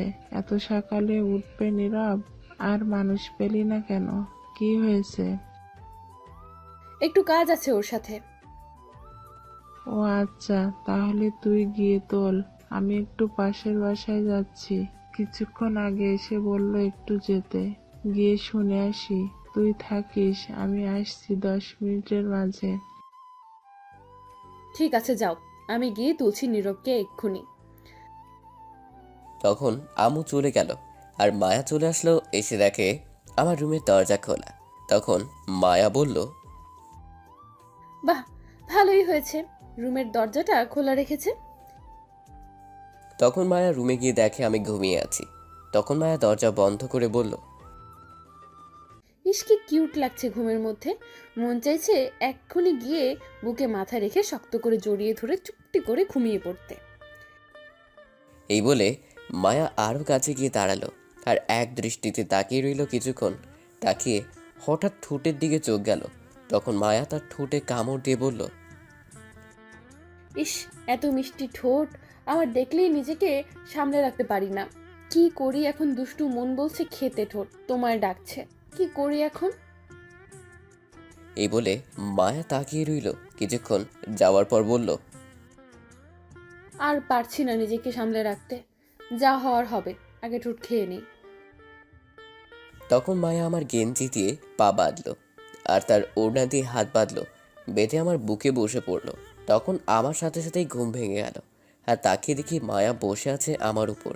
আমি কিছু বলার আগেই তার ঠোঁট দিয়ে আমার কথা বলা বন্ধ করে দিল আর ঠোঁট খেতে লাগলো। 1 মিনিট যাওয়ার পর হঠাৎ আম্মু বাহির থেকে বলল, মায়া কই, তুই একটু জলদি আয় তো মা। তখন মায়া বলল, শাশুড়ি আর ডাকার সময় পেল না, একটু রোম্যান্স করছি তাও করতে দিবে না। হ্যাঁ, সমস্যা নেই, পরে একেবারে খেয়ে পুষিয়ে নেব। তখন আবার আম্মু বলল, মায়া একটু জলদি আয়। আসছি, একটু দাঁড়াও। তখন আমি মায়াকে রাগী গলায় বললাম, আবার রুমে আসার তোমাকে সাহস দিল কে? কিছুদিন পর এটা আমার রুম হবে, সাহসের কি হলো? আমি আমার রুমে আসছি। আর তুমি আমায় কিস করলে কেন? এগুলো সব আমার জিনিস, আমি খাবো না তো কে খাবে? তোমাকে না বলছি আমার সামনে আসবে না, যাও আমার সামনে থেকে। মায়া কই রে, তুই আয়। আসছি। তখন মায়া আমার হাতের বাঁধন খুলে তার ওড়না নিয়ে চলে গেল বাহিরে আর গিয়ে মনে মনে বলল, যা রাগ করার কর, যা বকা দেওয়ার দিয়ে নে। আজকের দিন শুধু, আগামীকাল থেকে আর পারবি না। আমি তখনই উঠে গিয়ে হাত মুখ ধুয়ে এসে বকা দিতে দিতে মায়াকে শুয়ে ঘুমিয়ে পড়লাম। এদিকে মায়া আম্মুর কাছে গিয়ে বলল, কি হয়েছে বলো? আর বলিস না, হাতটা একটু কেটে গেছে ওই বাড়িতে গিয়ে, তুই একটু বেঁধে দে তো। ইস, তোমার কি কোনো খেয়াল নেই কতখানি কেটে গেছে হাত? কিভাবে কাটলো? আসো বেঁধে দেই। জানি না কি করে কেটে গেছে হঠাৎ। আচ্ছা, নীরবকে উঠাইছিলি? যে কাজে গিয়েছে সেটা আর হয়নি, বললো হবে না, অন্য কোনো দিন নিয়ে যাবে। ও আচ্ছা, কি কাজ? পরে বলবো তোমাকে, আগে হয়ে যাক। তারপর মায়া বেঁধে দিল হাত দিয়ে, আমার বোনকে উঠিয়ে আম্মুর কাছে দিয়ে বিদায় নিয়ে চলে গেল। সেখান থেকে সোজা অহনার বাসায় চলে গেল। গিয়ে দেখে অহনা তার জন্য অপেক্ষা করছে। তখন অহনা বলল, এত লেট করলি কেন? তোর ফোন কোথায়? বন্ধ কেন? আমার ফোন ভুলে বাসায় রেখে আসছি, আর আসার সময় জানটাকে দেখে আসছি, তাই লেট হলো। তুই আবার ওইখানে গেলি কেন? একটু ঠোঁটে কিস করতে গেছিলাম, গিয়ে কিস করে আসছি। হাই রে পাগলি মাইয়া, বিয়ের পর সারা দিন কিস করিস, এখন চল। চল, কিন্তু অহনা আমার ভয় করতেছে রে, উল্টো পাল্টা যদি কিছু হয়ে যায়। হোক, তাতে কি? আব্বু জানতে পারলে অনেক বড় ঝামেলা হতে পারে। তাহলে তোর কিছু করা লাগবে না, নীলা নীরবকে নিয়ে যা, চল বাসায় চল। না, নীরব শুধু আমার আর কারো না, তুই চল। যাই হোক, তাকে আমার চাই, তার জন্য সব কিছু করতে পারি। ঠিক আছে, চল তাহলে। তারপর অহনা আর মায়া একটা গাড়ি নিয়ে চলে গেল কোথাও। এদিকে আমি আর ঘুমাতে পারলাম না, ঘুম আর আসলো না। তখন ঘুম থেকে উঠে ফ্রেশ হয়ে নিচে গিয়ে বসে আছি, কারণ রান্না এখনো হয়নি, তাই বসে আছি। তখনই আব্বু এসে বলল, কি ব্যাপার, আজ এত সকালে উঠলি বাবা? ঘুমটা ভেঙে গেল আজ সকাল সকাল, তাই উঠে গেলাম। খুব ভালো কাজ করেছিস, প্রতিদিন এমনই সকাল সকাল উঠবি, তাহলে দেখবি মনটাও ভালো থাকবে আর শরীরটাও। ঠিক আছে আব্বু। তখনই আম্মু এসে বলল, আর জ্ঞান দেওয়ার লোক পেলে না? তোমার ছেলে উঠবে এত সকালে ঘুম থেকে, আর মানুষ খুঁজে পেলে না? মায়া এসে ঘুম ভাঙিয়ে গেছে আজ, তাই এত সকালে উঠেছে। বলো কি, মায়াও আসছিল? কখন আসছিল? তোমরা ঘুম থেকে ওঠার আগে আসছিল, চলে গেছে আবার। ও আচ্ছা। তখন আমি বললাম, আম্মু, তুমি এখানে তাহলে রান্না করছে কে? আজ আদিবা রান্না করছে। আমি তো আম্মুর কথা শুনে অবাক হয়ে গেছি। কি, আদিবা রান্না করছে? তখন আব্বু অবাক হয়ে বলল, আদিবা রান্না করেছে আজ? আজ আদিবা রান্না করছে। তুমি যে রান্না করতে পাঠিয়েছো আদিবাকে, ও রান্না করতে গিয়েছে কোনোদিন এই রান্নার বিষয়ে কিছু জানে? তুমি আগে শিখাইছো? আদিবা রান্নাঘরে আসলে তো শেখাবো, কোনো দিন আসতেই নাই যে শেখাবো। তুই তো প্রতিদিন বলিস আম্মুর হাতে রান্না করা ছাড়া খাবো না, তাই তো আদিবা আসে নাই। তাহলে আজ রান্না করতে পাঠালে কেন? আমায় বকা দিয়ে তাড়িয়ে দিছে, ওর কাছেও থাকতে দিল না। বললো ও রান্না করবে, কি করব আমি বল? আজ নিশ্চয়ই পেটে 17 বাজাবে। আমি খাবো না আজ। আমার তো সুগার বেড়ে গেছে, তাই সকালে খেতে পারবো না, আমি অফিস চলে যাব। এইগুলো আবার আদিবা দাঁড়িয়ে দাঁড়িয়ে শুনছিল আর রেগে অ্যাটম বোম হয়ে গেছে। কখন যে সে দাঁড়িয়েছিল কে জানে। তখন আদিবা বলল, কে খাবে না আমার রান্না করার খাবার? আমি এত কষ্ট করে রান্না করেছি, কোথায় উৎসাহ দেবে তা না করে আগেই না করে চলে যাচ্ছে। কেউ না খেয়ে গেলে মেরে বালি চাপা দিব। চুপচাপ বসে থাকো, কিছুক্ষণের মাঝেই রান্না শেষ হয়ে যাবে। আমি খাবার নিয়ে আসছি, খেয়ে যাবে। আমার লক্ষ্মী বোন, শোন না। আর একটা কথা বললে লাঠি নিয়ে আসবো কিন্তু, এই বলে দিলাম। ঠিক আছে, তুই রান্না কর, সবাই খাবো। আমার লক্ষ্মী মেয়ে আজ রান্না করছে, সবাই খাবো, তুই নিয়ে আয়। ঠিক আছে আম্মু, আমি যাচ্ছি। এই বলে চলে গেল আদিবা। তখন আমি বললাম, কি খাওয়াবে কে জানে আজ। কি আর খাওয়াবে, যেগুলো জীবনেও আর না খেয়েছি সেগুলো। তোমরা দুজনে কি শুরু করলে বলো তো? মেয়েটা এত কষ্ট করে রান্না করছে আর তোমরা বসে অপমান করছো। আরে না, অপমান করব কেন? আমরা খাবো বলছি তো। এত কষ্ট করে রান্না করেছে, আমরা কি না খেয়ে থাকতে পারি? কি রে বল? আব্বু, এত কষ্ট করে আমার বোন রান্না করছে, খাবো। হয়েছে, থাক, আর পাম দিতে হবে না। তারপর কিছুক্ষণ পর আদিবা বলল সবাইকে খাবার টেবিলে বসতে কি। সবাইকে বসে পড়লো। তখন আদিবা খাবার নিয়ে আসলো, এক এক করে সব নিয়ে এসে আম্মুকে, আব্বুকে আর আমাকে ভাত দিল। একটা প্লেটে প্রথম ভাত নেওয়ার পর আব্বু কিছু ভাত মুখে দিয়ে বলল, আচ্ছা মা, তুই বলতো ভাতের মাঝে কেমন জানি সয়াবিন তেল তেল লাগছে। তখন আদিবা বলল, ভাতের মাঝে একটু সয়াবিন তেল দিয়েছি, ভালো হয়েছে না? তখন আব্বু বলল, বাহ, শুনছো আমার মেয়ে কি করেছে আজ? প্রথম দেখলাম সয়াবিন তেলের ভাত হয়। খুব ভালো আবিষ্কার করেছিস। তারপর কি আছে দে মা। আব্বু, তোমরা থাকলে এর চেয়ে ভালো কিছু রান্না করে দিব।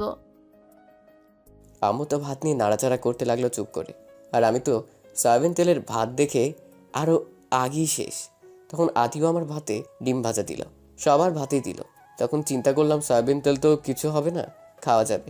তখন একটু ভাজা মুখে দিয়ে খেয়ে আমি ভাবতে লাগলাম হাসবো না কাঁদবো।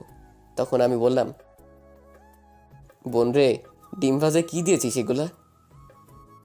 বেশি কিছু দেইনি, আদা আর রসুন আর জিরা দিছি। আমি তো আদিবার কথা শুনে অজ্ঞান হয়ে যাওয়ার মতো অবস্থা।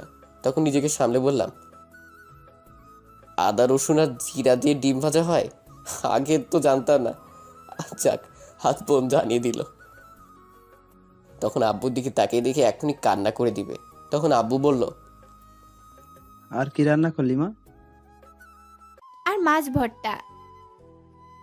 সেটা কি আদা রসুন দিয়ে? তবে পেঁয়াজ দিয়েছি সাথে। তখন আমি বললাম, আল্লাহ, কোন দিকে তুমি যদি ধুরি ফালাও আইসা পড়ি। ভাতে সয়াবিন তেল, ডিম ভাজা আদা রসুন, মাছ ভর্তায় আদা রসুন, জলদি দড়ি ফালাও। তখন আদিবা বলল, তোমরা খাচ্ছ না কেন? খাওয়া শুরু করো ভাইয়া, তুমিও এই ফালতু কথা রেখে দাও। এতক্ষণ আম্মু চুপ করে দুই গালে হাত দিয়ে দেখছিল আর শুনছিল।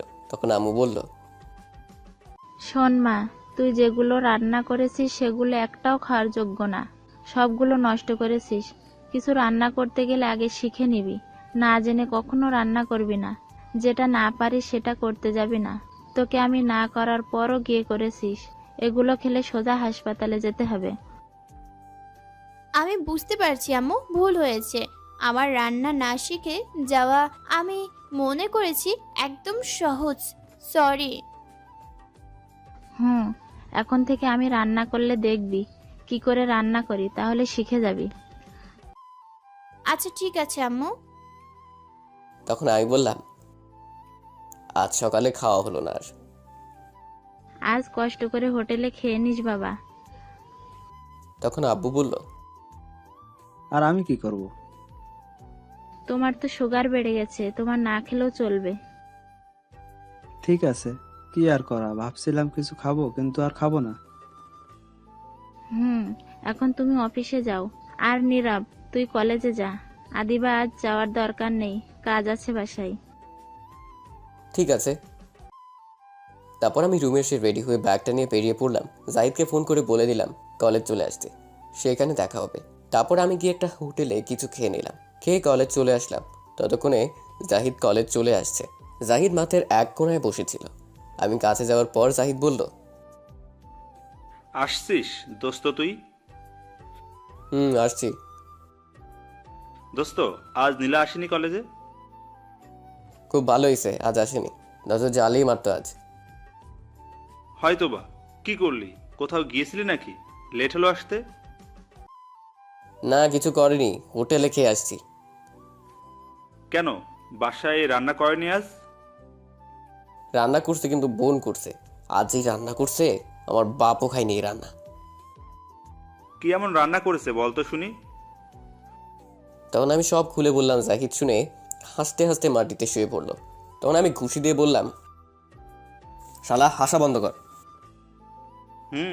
রান্না না জানলে এমনই হবে। তারপর আরও কিছুক্ষণ আড্ডা দিয়ে চলে গেলাম ক্লাসে। তারপর ক্লাসে গিয়ে সবগুলো ক্লাস এক এক করে শেষ করে বের হলাম কলেজ থেকে। বের হয়ে ফোনটা হাতে নিয়ে সময়ের দিকে তাকালাম। তখন দেখলাম বিকেল 4টা বাজতে চলেছে। তখনই মায়ের আব্বুর ফোন আসলো। তার আমি ফোন রিসিভ করে সালাম দিলাম। ওপাশ থেকে সালামের উত্তর নিয়ে বলল, বাবা নীরব, মায়া কি তোমাদের বাসায়? আমি যতক্ষণ বাসায় ছিলাম মায়া ছিল না, সকালে আসছিল, চলে গেছে। এখন বাসায় আছে কিনা বলতে পারবো না। কেন, কি হয়েছে আঙ্কেল? মায়া সেই যে সকালে বাসা থেকে গিয়েছে, এখনো বাসায় ফেরেনি। চিন্তা হচ্ছে অনেক। তোমার আব্বুকে ফোন দিলাম অফিসে, তোমার বাসার ফোন বন্ধ। আমি আসছি একটু কাজে অন্য জায়গায় এখন। মায়ের আম্মু ফোন করে বলল। চিন্তা করবেন না আঙ্কেল, মায়া তো তার বান্ধবীর বাসায়, আমি নিয়ে আসছি। ঠিক আছে বাবা, তুমি একটু মায়াকে নিয়ে তাড়াতাড়ি বাসায় যাও। এ বলে মায়ের আব্বু ফোন কেটে দিল। তখন জাহিদ জিজ্ঞেস করলো, কি হয়েছে দোস্ত? মায়া নাকি এখনো বাসায় ফিরেনি সকাল থেকে। কিন্তু সকালে তো মায়া আমাদের বাসায় আসছিল, তারপর চলে গেছে। তাহলে কোথায় গেছে? আমার কি মনে হচ্ছে জানিস? কি মনে হচ্ছে? দেখ, নীলা আজ কলেজে আসেনি, আর ওইদিকে মায়া তার বাসায় ফেরেনি। কেমন জানি সন্দেহ হচ্ছে। আরে নীলা এমনটা কিছু করতে পারবে না, যা ভাবছিস তুই। সেদিন নীলা বলেছে মায়াকে ছাড়বে না, তুই মায়াকে গার্লফ্রেন্ড বলেছিস বলে। আর নীলা কেমন মেয়ে তুই তো জানিস। এখন যদি নীলা কিছু করে? সেটাও ঠিক কথা বলছিস, যদি কিছু করে নীলা তাহলে আমি ছাড়বো না নীলাকে। আচ্ছা মায়া তো অহনার বাসায় যায়, চল তো গিয়ে দেখি মায়া অহনার বাসায় আছে নাকি। ঠিক আছে, চল গিয়ে দেখি। তারপর আমি আর জাহিদ হেঁটে যেতে লাগলাম অহনার বাসার উদ্দেশ্যে। কিছুটা দূর যাওয়ার পর জাহিদ হঠাৎ আবার বলে উঠল, আচ্ছা দোস্ত, একটা কথা বলি তোকে। বল, কি বলবি? আচ্ছা, তুই সত্যি কথা বলতো, মায়াকে তুই কি পছন্দ করিস? পছন্দ মানে? ঠিক বুঝলাম না তোর কথার মানে। মানে তুই কি সত্যি মায়াকে ভালোবাসিস?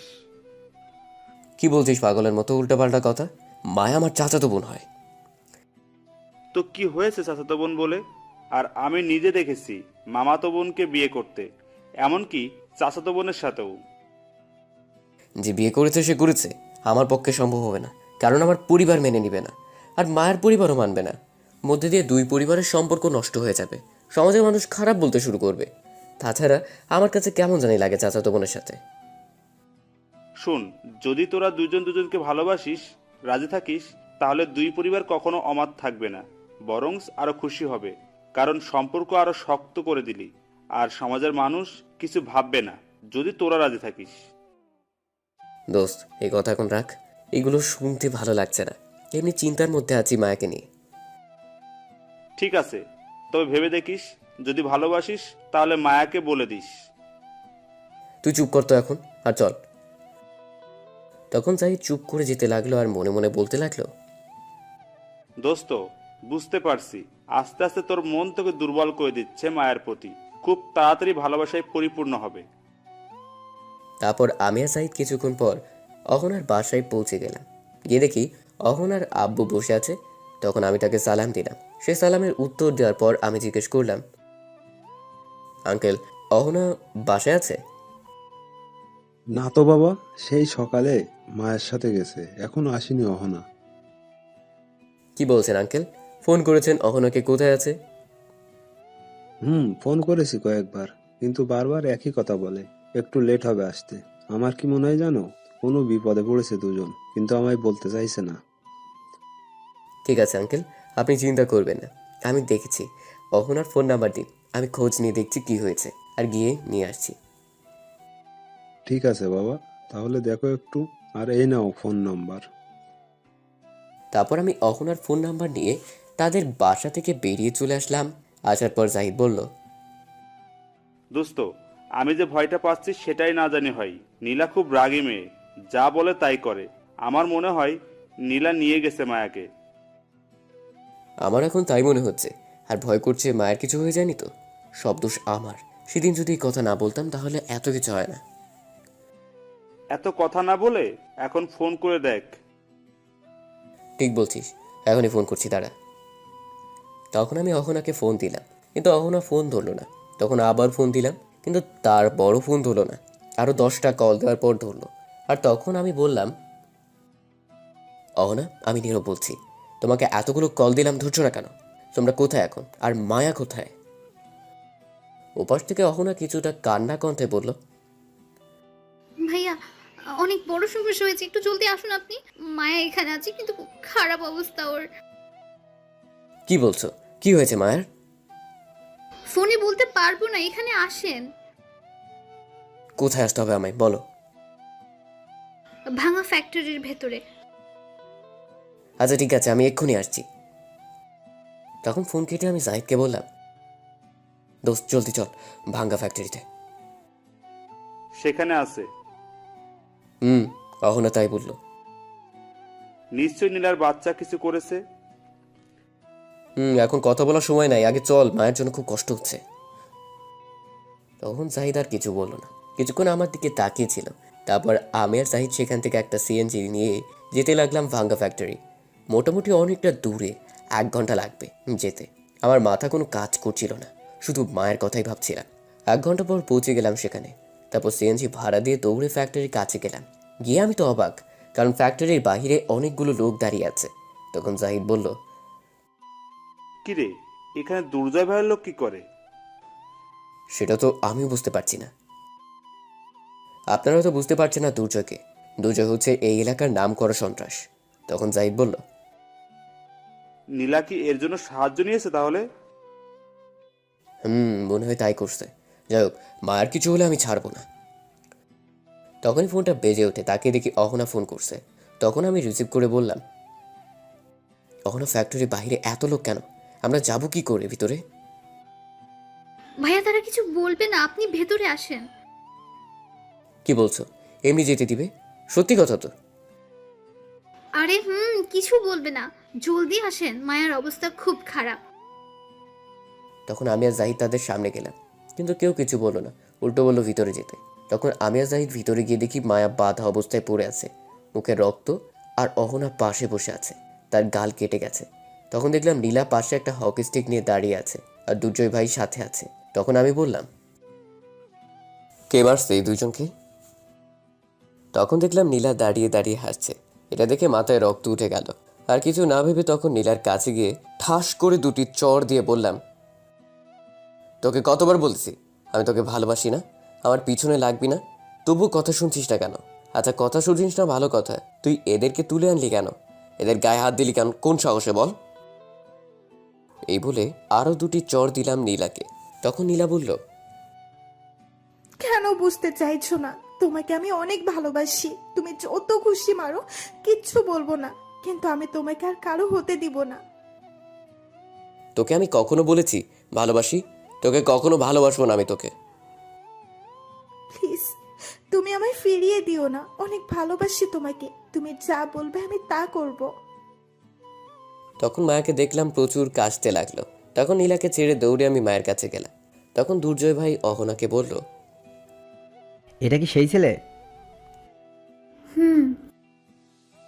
তখন দুর্জয় ভাই আমায় বলল, বাহ, তোর কি সাহস! তুই আমার সামনে আমার ভাগ্নিকে মারছিস? আমি তো দুর্জয় ভাইয়ের কথা শুনে অবাক। নীলা তার ভাগ্নি? তখন দুর্জয় ভাই আমায় বলল, শোনো নীরব, আমি কাউকে আজ মারতে আসিনি। তুই তো জানিস আমার মানুষ মারতে হাত কাঁপে না। আমার একটা মাত্র ভাগ্নি, সে তোরে নিজের চাইতেও ভালোবাসে। আমি তার ভালোবাসার মানুষকে তার কাছে ফিরিয়ে দিতে সব কিছু করতে পারি। কিন্তু শুনলাম তুই নাকি তাকে ভালোবাসিস না, মায়াকে ভালোবাসিস, আর মায়া নাকি তোকে ভালোবাসে। তাই মায়াকে নীলা নিয়ে আসছে কিডন্যাপ করে। আমি চেয়েছিলাম মায়াকে মেরে ফেলতে, যাতে তোকে নীলা পেয়ে যায়, কিন্তু পরে চিন্তা করলাম তোকে ডেকে নিয়ে আসি, কিছু কথা জিজ্ঞেস করি। তখন আমি দুর্জয় ভাইকে বললাম, বলুন ভাই। নীরব শোন, তোকে যেটা বলছি সেটার ভালো করে উত্তর দিবি, নয়তো এখানে তোদের সব কয়টাকে কেটে রেখে যাব। বলুন ভাই। তুই এই দুইজনের মধ্যে কাকে ভালোবাসিস? সত্যি করে বল। তখন আমি কোনো উত্তর দিলাম না, চুপ করে রইলাম। তখন দুর্জয় ভাই আবার বলল, চুপ করে থাকবি না, জলদি বল। তুই যদি নীলাকে ভালোবাসিস, বিয়ে করিস, তাহলে তোর যা প্রয়োজন, বাড়ি গাড়ি, টাকা দরকার হলে আমার সম্পত্তি কিছু তোরে লিখে দিব। বল, তুই সত্যি কাকে ভালোবাসিস? আমি তখনও চুপ করে রইলাম। কি উত্তর দেব আমি এটাই খুঁজে পাচ্ছি না। তখন দুর্জয় ভাই ধমক দিয়ে বলল, চুপ করে আছিস কেন? বল জলদি, নয়তো তোদের এখানে সব কয়টাকে মেরে ফেলবো।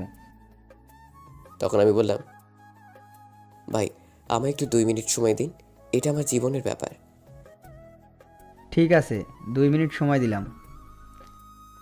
তখন আমি জাহিদের দিকে তাকালাম। জাহিদ চুপ করে আছে, ইশারায় মায়াকে দেখালো। তখন আমি মনে মনে ভাবতে লাগলাম, এই নীলাকে ভালোবাসতে যাব না, আপাতত মায়ের কথা বলে এখান থেকে বের হই, তারপর দেখা যাবে। তখনই দুর্জয় ভাই বলল, কিরে, ভাবনা শেষ হলো? ভাই, আমি মায়াকে ভালোবাসি। তখন দেখলাম অহনা খুব খুশি হলো, নীলা কান্না করে দিল। তখন দুর্জয় ভাই বলল, সত্যি কথা বলছিস তো? আরে মিথ্যা বলবো কেন? আমি চাইলে মায়াকে মেরে ফেলতে পারতাম, কিন্তু তা করিনি। কারণ কি জানিস? হয়তো মায়াকে মেরে ফেললে জোর করে নীলার সাথে তোর বিয়ে দিতে পারতাম, কিন্তু কেউ সুখী হতে পারতো না। কিন্তু তোর প্রতি আমার একটু বিশ্বাস হচ্ছে না। তুই মায়াকে ভালোবাসিস? আমি সত্যি বলছি ভাই। আচ্ছা কি করলে বিশ্বাস হবে বলেন? 1 মাস ধরে মায়ের সবসময় পাশে দেখতে চাই। আমি তোদের ফলো করতে লোক পাঠাবো। একজন ছেলে গার্লফ্রেন্ডকে নিয়ে যেমন ঘোরাঘুরি করে, এনজয় করে, কেয়ার করে, ঠিক তেমনই দেখতে চাই তোদের। 1 মাসে যদি বিশ্বাস করাতে পারিস, তাহলে নীলা আর আমি কোনো দিন সামনে যাব না তোদের। পরে তোরা যা খুশি করিস, দেখবো না আমি, কিছুও বলবো না। শুধু এই 1 মাস আমায় বিশ্বাস করাতে হবে। আমি হাসবো না কাঁদবো কথা শুনে বুঝতে পারছি না। এখন যদি বলি এদের কাউকে ভালোবাসি না, তাহলে দুর্জয় ভাই আমায় মেরে বালি চাপা দিবে। নিজের জালে নিজেই আটকে গেলাম। তখন দুর্জয় ভাই বলল, কিরে বল, পারবি বিশ্বাস করাতে? কি বলবো আমি খুঁজে পাচ্ছি না, তাই চুপ করে রইলাম। তখন দুর্জয় ভাই আবার বলল, দেখলি, আমি যেটা ভাবছি সেটাই হলো। তুই ভালোবাসিস না, তুই পারবি না এই 1 মাস। তখন আমি মনে মনে ভাবতে লাগলাম, 1 মাস সমস্যা নেই, দেখতে দেখতে চলে যাবে। হ্যাঁ বলে দিই। তখন আমি দুর্জয় ভাইকে বললাম, না ভাইয়া আমি পারবো, ঠিক আছে 1 মাস বললেন তো, পারবো। ঠিক আছে, তাহলে আগামীকাল থেকে শুরু। আগামীকাল 21 তারিখ, আগামীকাল থেকে তোর কাজ শুরু। আমি ফলো করার জন্য লোক পাঠাবো, দূর থেকে তোদের দেখবে। ঠিক আছে ভাই, এখন তাহলে আমরা যাই। ঠিক আছে, যা।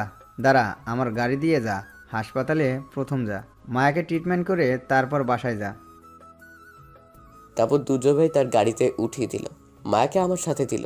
আমার কোলে শুইয়ে দিল আর জাহিদ সামনে বসলো, অহনা পিছনে বসলো। তারপর সেখান থেকে গাড়ি হাসপাতালের উদ্দেশ্যে যেতে লাগলো। কিছুটা দূরে যাওয়ার পর জাহিদ বলল, দোস্ত কিছু বলিস না কেন? "আহ, আহ।" কাঁদিস কেন দোস্ত? সব উল্টাপাল্টা হয়ে গেছে। এখন এর সাথে 1 মাস ঘুরতে হবে, রোমান্স করতে হবে, সব কিছু করতে হবে। কান্না বন্ধ কর, হাসপাতাল আসছি। তারপর জাহিদ আর অহনা গাড়ি থেকে নেমে গেল। তখন আমি বললাম, কিরে তোরা চলে যাচ্ছিস কেন আমায় একা রেখে? মাকে ধর, অহনা ধরো। তখন জাহিদ আমায় বলল, দুর্জয় ভাই কি বললো শুনিসনি? কি বলছে দুর্জয় ভাই? এখন থেকে মায়ের প্রতি খেয়াল রাখতে হবে, তোর কেয়ার করতে হবে, সব দায়িত্ব তোর। সে সব ফলো করবে, দেখবে 1 মাস। শুধু শুধু আমি তোর মার খেতে পারবো না, তোর দায়িত্ব তুই পালন কর। তখন অহনা বলল, নীরব ভাইয়া, আপনি কোলে করে নিয়ে আসেন, আমরা পারবো না। তখন আমি বললাম, আরে সেটা তো আগামীকাল থেকে বলছে, আজ থেকে না। সেটা আমরা জানি না, কিন্তু আমরা আজ থেকে আর নেই। কি বললি তুই? ঠিকই বলছে, আমরা নেই এখন থেকে 1 মাস পর্যন্ত। এখন মায়াকে কোলে করে নিয়ে আসেন ভেতরে, আমরা ভেতরে যাচ্ছি। আর হ্যাঁ, মায়াকে হাঁটিয়ে নিয়ে আসার চেষ্টা ভুলেও করবেন না, পায়ে ব্যথা পেয়েছে কিন্তু। হারামি, তোদের আমি পরে দেখে নেব, 1 মাস হোক তারপর বুঝাবো তোদের। পরে দেখা যাবে, এখন নিয়ে আই। এই বলে চলে গেল অহনা আর জাহিদ। এখন আর কি করা, কোলে করে নিয়ে যেতে হবে। তখন একটু মায়ের দিকে তাকালাম। এতক্ষণ একটু তাকাইনি কি করছে মায়া। তখন তাকে দেখি মায়া আমার দিকে চুপ করে এক দৃষ্টিতে তাকিয়ে আছে। তখন আমি বললাম, ওই এমন হা করে তাকিয়ে আছো কেন? এমন করে চেয়ে থাকলে কিন্তু হাঁটিয়ে নিয়ে যাব। তখন মায়া তবুও কোনো কথা বলল না, চুপ করে রইল আর তাকিয়ে রইল আমার দিকে। তখন আমি আর কিছু না বলে মায়াকে কোলে নিলাম। কোলে নিয়ে তো আমি শেষ। বাবারে বাবা, কি ভারী রে! শয়তান কোনহানের, এত ওজন কেউ হয়? একটু ওজন কম হয়ে গেল না? এমনি শিশু মানুষ, শরীরে শক্তি নাই। তখন মায়া ফিক করে হেসে দিল।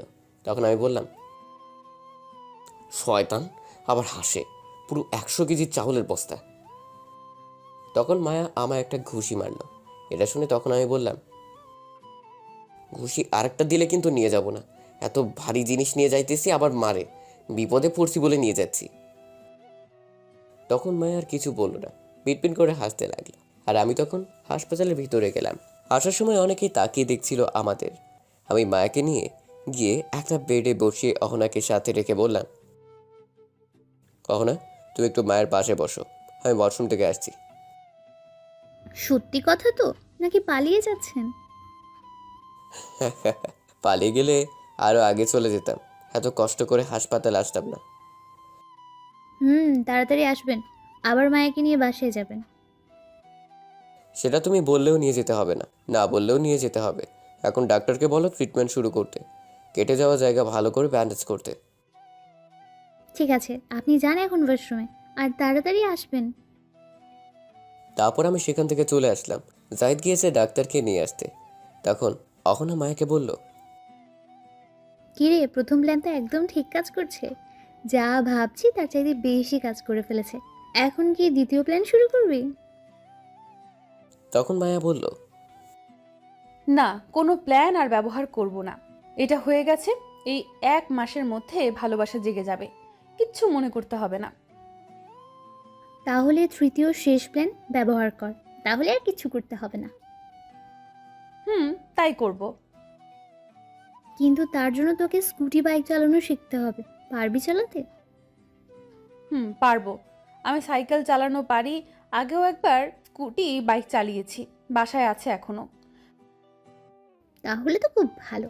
এখন কথা হচ্ছে দূরে কোথাও যেতে হবে, কোথায় যাবি? ভাবছি আমার মনি খালার বাড়ি যাব, রূপগঞ্জে। এটা তো অনেক দূর হয়ে গেছে, আর একটু কাছে দেখ। না, সেখানে যাব, তাহলে একটু রোম্যান্স করতে পারবো। তোর মাথায় কি এই চিন্তা ছাড়া আর কিছু যায় না? সারাক্ষণ রোম্যান্স আর রোম্যান্স। না, আর কোনো চিন্তা যায় না। আচ্ছা, কবে যাবি তাহলে? আগামীকাল যাব। আজ একটু আদর পাইনি, আগামীকাল আদর পেতে হবে। ধ্যাত, তোকে নিয়ে আর পারি না। আগামীকাল কি দুর্জয় ভাইয়ের লোক আসবে? আগামীকাল সকালে আসবে, চিন্তা করতে হবে না। আচ্ছা যাই হোক, ব্যথা কি বেশি পেয়েছিস? আরে না, কিসের ব্যথা, এই হালকা কেটে যাওয়া, কিছু হয়নি, একদম ঠিক আছি। জাহিদ আসছে, সাথে ডাক্তার। চুপ। তখন ডাক্তার এসে মাকে ট্রিটমেন্ট শুরু করলো। কেটে যাওয়া জায়গা ব্যান্ডেজ করে দিল। তারপর ডাক্তার কিছু ওষুধ লিখে দিয়ে তার বিল নিয়ে চলে যায়। তখন জাহিদার অহনা মায়া কথা বলতে থাকে। এদিকে আমি ওয়াশরুম থেকে বের হয়ে আসছি, তখনই ফোনটা বেজে উঠল। তাকে দেখি মায়ার আব্বু। হেই রে, কাম সারছে। এখন কি বলবো আঙ্কেলকে? এইগুলো কিছু বলা যাবে না, বললে সমস্যা হবে, মিথ্যা কথা বলতে হবে। তখন আমি ফোন রিসিভ করে বললাম, আঙ্কেল মায়াকে পেয়েছি, চিন্তা করতে হবে না। কোথায় ছিল বাবা? কিছু হয়নি তো মায়ার? আরে না, কিছু হয়নি। অহনার বাসায় ছিল, অহনার সাথে একটু ঘরের কাজ করেছে, তাই বাসায় যেতে পারেনি। যাক, ভালো হয়েছে, কিন্তু আমায় একটাবার বলবে না? কত চিন্তা হচ্ছিল। মায়ের আম্মু তো কান্না করে দিছে। আচ্ছা থাক সেই কথা, মায়া কোথায়? মায়ের রুমে আছে, ফ্রেশ হচ্ছে। আমি বাহিরে এখনই নিয়ে আসছি। ঠিক আছে, তুমি তাড়াতাড়ি নিয়ে আসো বাসায়। আচ্ছা আঙ্কেল, তাহলে ফোন রাখছি। এই বলে ফোন কেটে চলে আসলাম মায়ার কাছে। এসে দেখি রেডি হয়ে আছে যাওয়ার জন্য। তখন মায়া বলল, চলো, কোলে নিয়ে বাসায় চলো এখন। বাবা, তুমি যে ওজন নিয়ে আসতে আমার জান কয়লা কয়লা হয়ে গেছে। বিয়ের পর তো একে নিয়ে সারা জীবন থাকবে। বিয়ে করবো একে? দরকার নেই রে বাবা। আমার মতো এই শিশুর উপর ঝাঁপ দিলে আমায় খুঁজে তো পাওয়াই যাবে না, সাথে আমার খাটকেও খুঁজে পাওয়া যাবে না। তখন সবাই ফিক করে হেসে দিল। মায়া একটু রেগে গেছে এটা শুনে। তখন মায়া বলল, আমায় জলদি নিয়ে চলো এখন বাসায়। তখন আমি আর কি করব, জাহিদকে বললাম, জাহিদ একটা গাড়ি ঠিক কর, জলদি বাইরে গিয়ে আমি মায়াকে নিয়ে আসছি। অহনা তুমি যাও। তারপর জাহিদ আর অহনা চলে গেল। তখন আমি মায়াকে কোলে নিয়ে যাচ্ছি। তখন মায়া বলল, খুব কষ্ট হচ্ছে তাই না তোমার? আগুনের মাঝে কেরোসিন তেল দিয়ে বলে পানি, বলেন কেন তো কেমনটা লাগে? তখন মায়া আবার বলল, চিন্তা করো না, সব কষ্ট দূর করে দেব। রাতে আমার কাছে থেকো শুধু। তারপর বাইরে গিয়ে দেখি জাহিদ আর অহনা একটা সিএনজি নিয়ে দাঁড়িয়ে আছে। আমি গিয়ে সিএনজিতে মায়াকে বসিয়ে দিলাম। তখন আমি সামনে বসতে চাইলাম, কিন্তু বসতে দিল না। মায়ের পাশে বসতে হলো। তারপর অহনা বসলো। সিএনজি তখন জ্বলতে শুরু করলো। মায়া আমার কাঁধে তার মাথা রাখলো।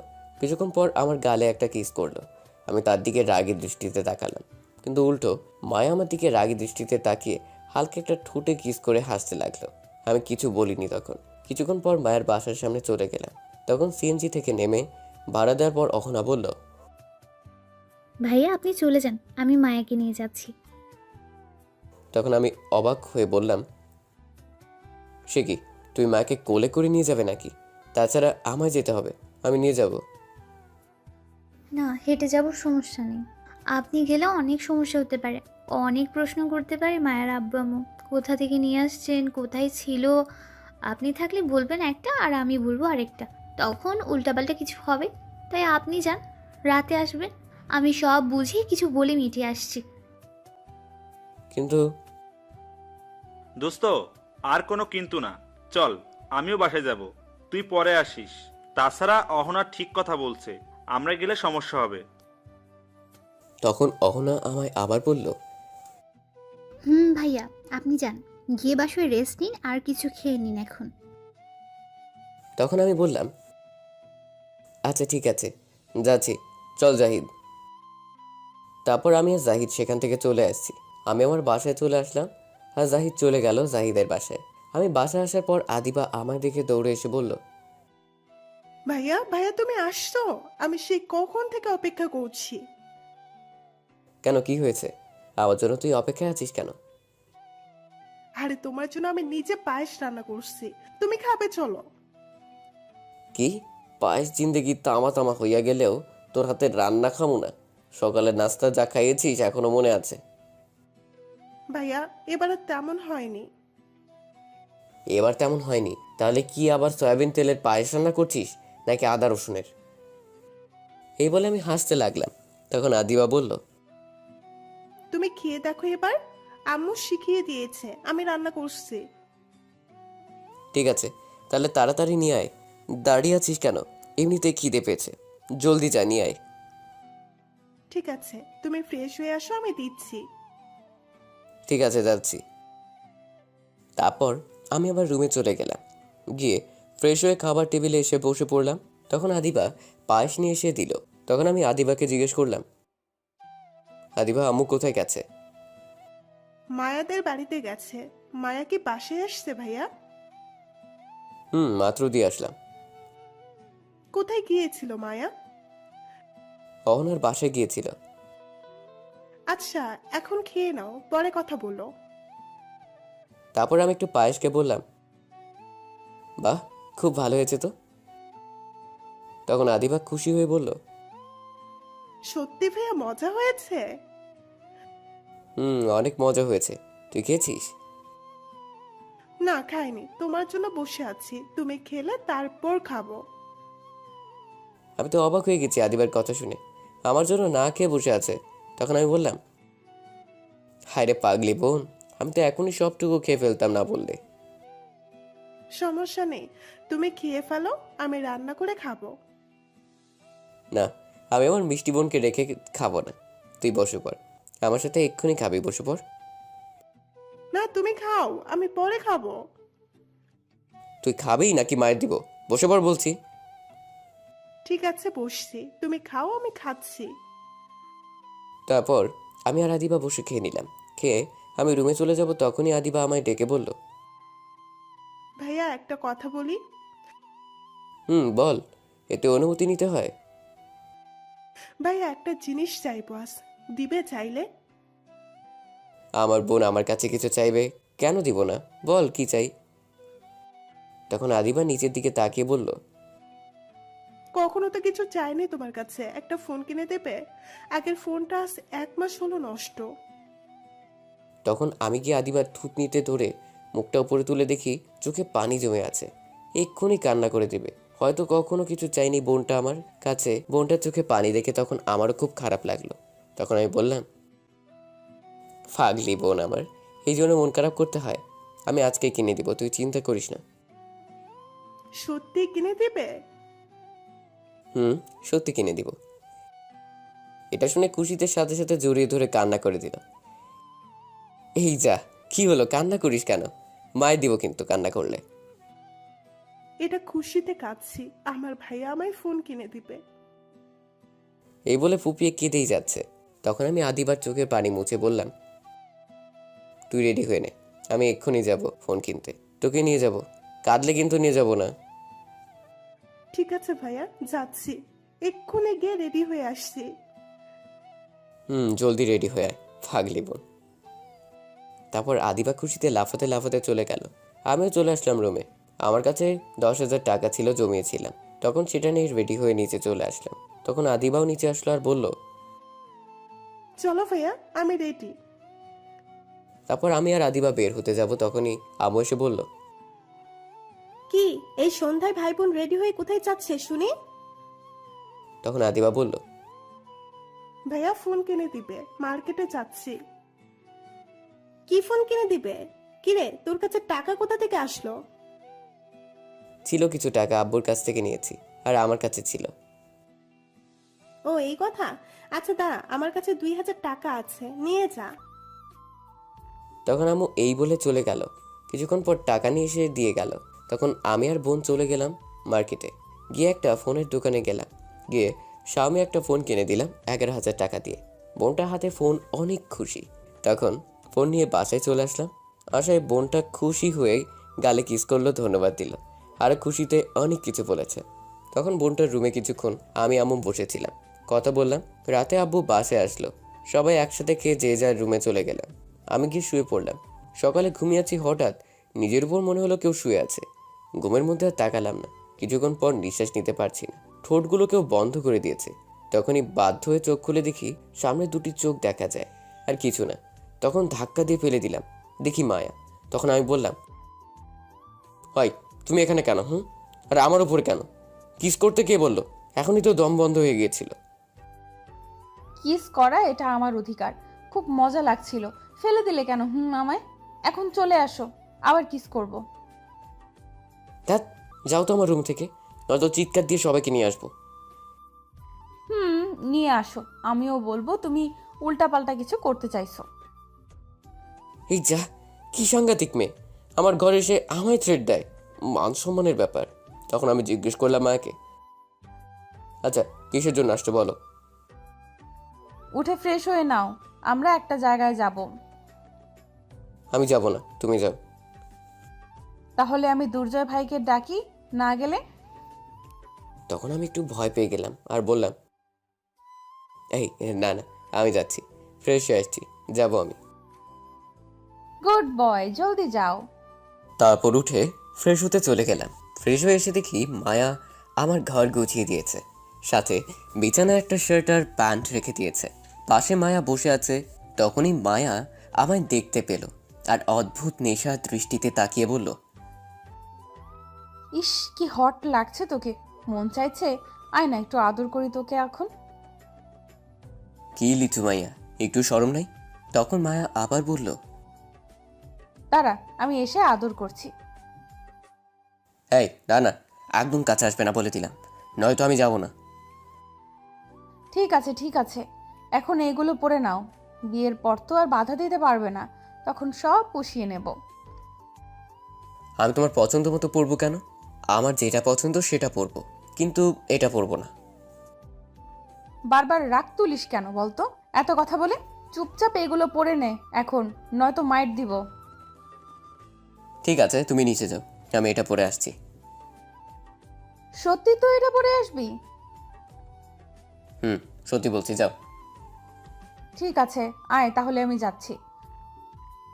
এই বলে মায়া চলে গেল। তখন আমি রেডি হতে লাগলাম। মায়া থাকলে আরো দুষ্টুমি করবে, তাই নিচে যেতে বললাম। কিছুক্ষণ পর রেডি হয়ে নিচে গেলাম। গিয়ে দেখি মায়া আর আদিবা বসে আছে খাবার টেবিলে। তখন আমিও গিয়ে বসলাম। তখন আম্মু এসে সবাইকে খাবার দিল।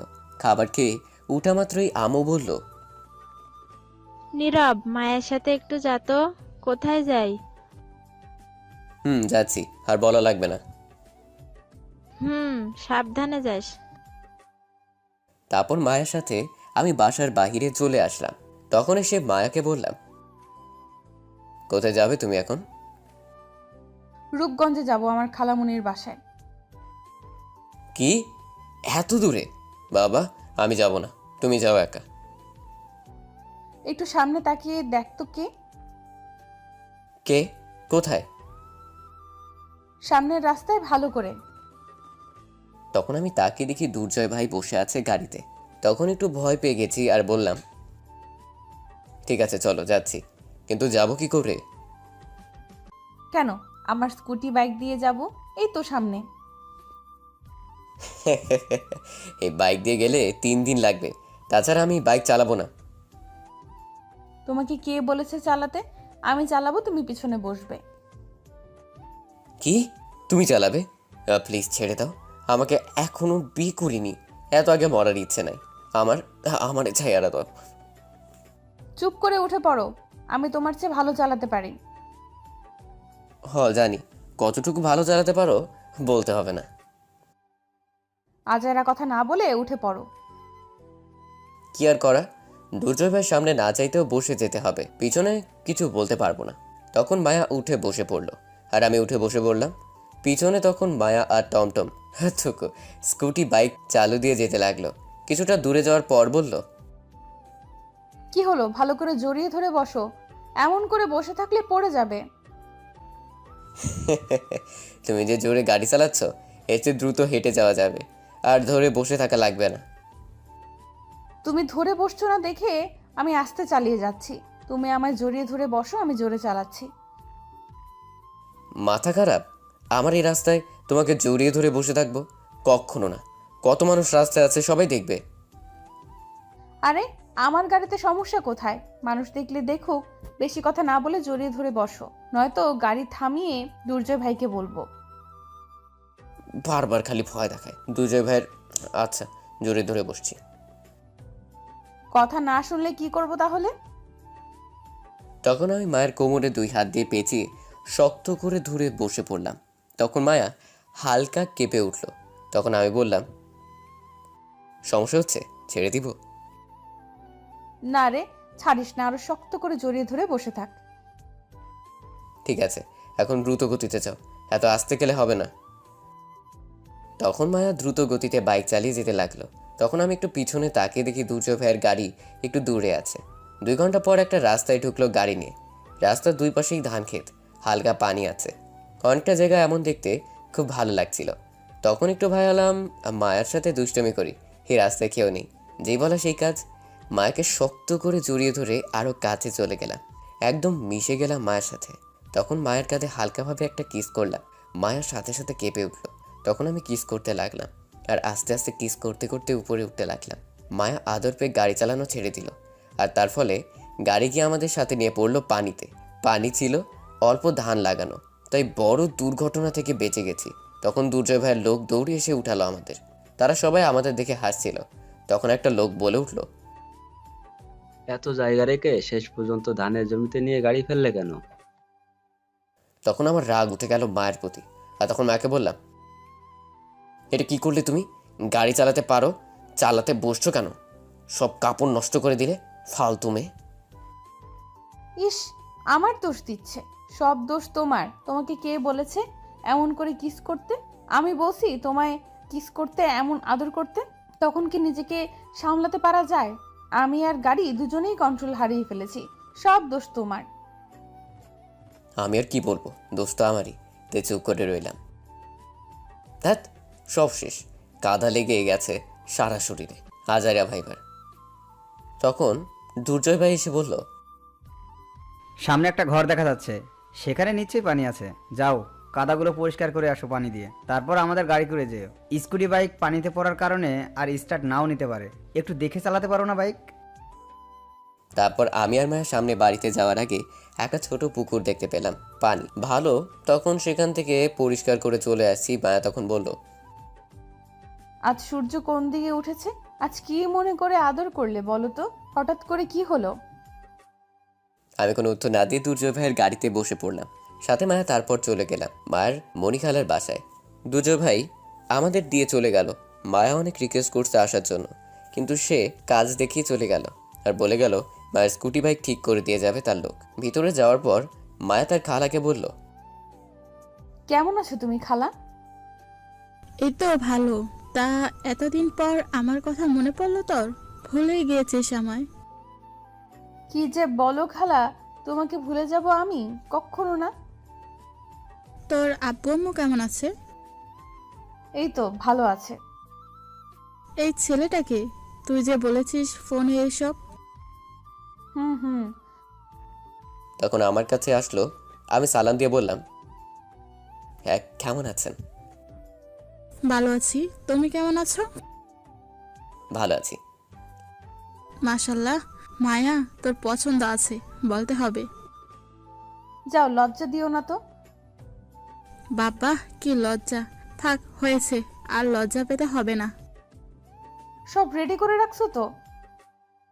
বাকি লোক কোথায়?